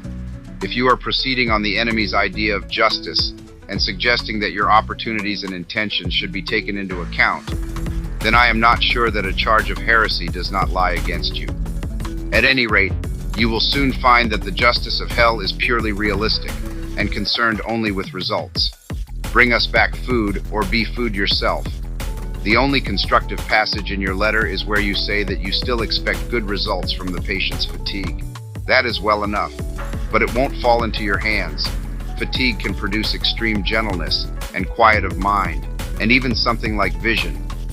If you have often seen men led by it into anger, malice, and impatience, that is because those men have had efficient tempters.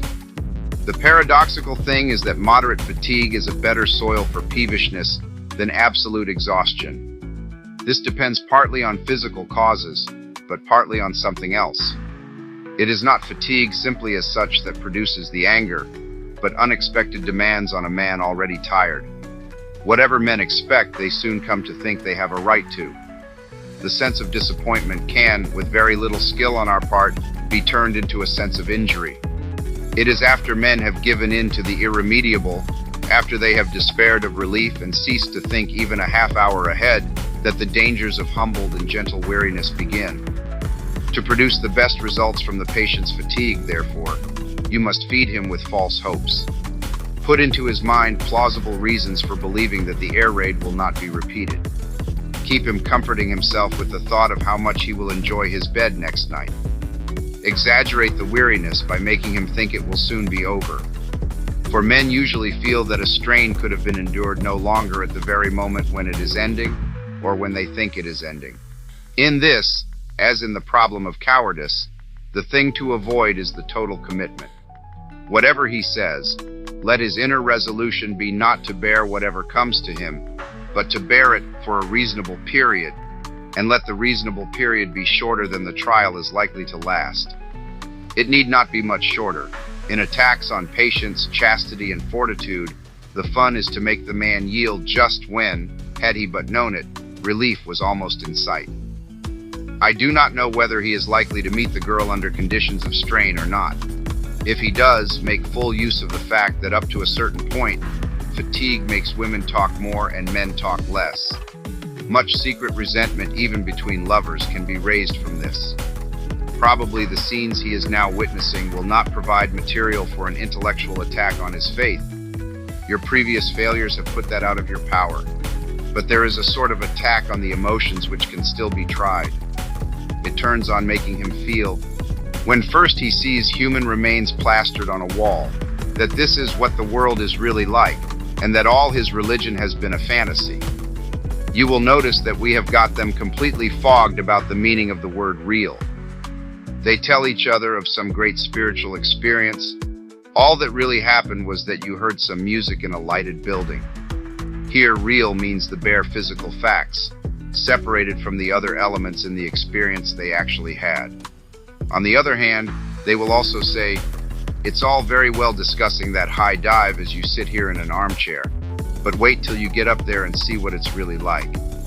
Here, real is being used in the opposite sense to mean not the physical facts, which they know already while discussing the matter in armchairs, but the emotional effect those facts will have on a human consciousness.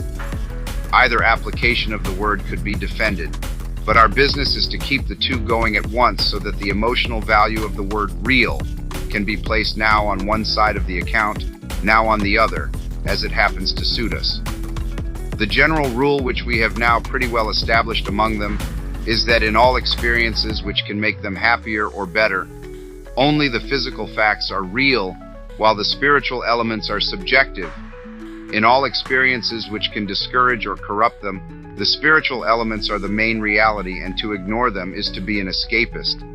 Thus, in birth, the blood and pain are real, the rejoicing a mere subjective point of view. In death, the terror and ugliness reveal what death really means. The hatefulness of a hated person is real. In hatred, you see men as they are, you are disillusioned. But the loveliness of a loved person is merely a subjective haze concealing a real core of sexual appetite or economic association. Wars and poverty are really horrible. Peace and plenty are mere physical facts about which men happen to have certain sentiments.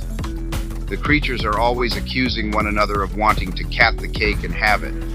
But thanks to our labors, they are more often in the predicament of paying for the cake and not eating it. Your patient, properly handled, will have no difficulty in regarding his emotion at the sight of human entrails as a revelation of reality, and his emotion at the sight of happy children or fair weather as mere sentiment. Your affectionate Uncle Screwtape. Chapter 31.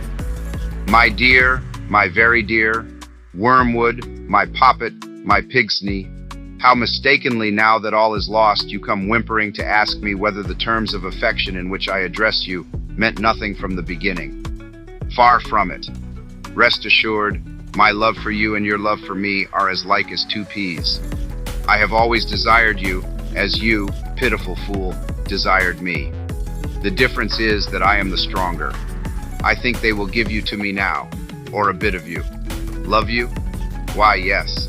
As dainty a morsel as ever I grew fat on. You have let a soul slip through your fingers. The howl of sharpened famine for that loss re-echoes at this moment through all the levels of the kingdom of noise down to the very throne itself. It makes me mad to think of it. How well I know what happened at the instant when they snatched him from you. There was a sudden clearing of his eyes, was there not, as he saw you for the first time, and recognized the part you had had in him, and knew that you had it no longer. Just think, and let it be the beginning of your agony, what he felt at that moment, as if a scab had fallen from an old sore, as if he were emerging from a hideous shell-like tetter, skin disease, as if he shuffled off for good and all a defiled, wet, clinging garment. By hell, it is misery enough to see them in their mortal days taking off dirtied and uncomfortable clothes and splashing in hot water and giving little grunts of pleasure, stretching their eased limbs. What then of this final stripping, this complete cleansing? The more one thinks about it, the worse it becomes. He got through so easily. No gradual misgivings, no doctor's sentence, no nursing home, no operating theater, no false hopes of life. Sheer, instantaneous liberation. One moment it seemed to be all our world, the scream of bombs, the fall of houses, the stink and taste of high explosive on the lips and in the lungs, the feet burning with weariness, the heart cold with horrors, the brain reeling, the legs aching. Next moment all this was gone, gone like a bad dream, never again to be of any account. Defeated, outmaneuvered fool, did you mark how naturally, as if he'd been born for it, the earth-born vermin entered the new life? How all his doubts became, in the twinkling of an eye, ridiculous. I know what the creature was saying to itself. Yes, of course, it always was like this. All horrors have followed the same course, getting worse and worse and forcing you into a kind of bottleneck till, at the very moment when you thought you must be crushed, behold, you were out of the narrows and all was suddenly well. The extraction hurt more and more, and then the tooth was out. The dream became a nightmare, and then you woke. You die, and then you are beyond death. How could I ever have doubted it? As he saw you, he also saw them. I know how it was. You reeled back dizzy and blinded, more hurt by them than he had ever been by bombs. The degradation of it. That this thing of earth and slime could stand upright and converse with spirits before whom you, a spirit, could only cower. Perhaps you had hoped that the awe and strangeness of it would dash his joy. But that is the cursed thing. The gods are strange to mortal eyes, and yet they are not strange. He had no faintest conception till that very hour of how they would look, and even doubted their existence. But when he saw them, he knew that he had always known them, and realized what part each one of them had played at many an hour in his life when he had supposed himself alone, so that now he could say to them one by one, not "Who are you?" but "So it was you all the time." All that they were and said at this meeting woke memories. The dim consciousness of friends about him which had haunted his solitudes from infancy was now at last explained. That central music in every pure experience which had always just evaded memory was now at last recovered. Recognition made him free of their company almost before the limbs of his corpse became quiet. Only you were left outside. He saw not only them, he saw him. This animal, this thing begotten in a bed, could look on him. What is blinding, suffocating fire to you is now cool light to him, is clarity itself, and wears the form of a man. You would like, if you could, to interpret the patient's prostration in the presence, his self-abhorrence and utter knowledge of his sins, yes, wormwood, a clearer knowledge even than yours, on the analogy of your own choking and paralyzing sensations when you encounter the deadly air that breathes from the heart of heaven. But it's all nonsense. Pains he may still have to encounter, but they embrace those pains. They would not barter them for any earthly pleasure.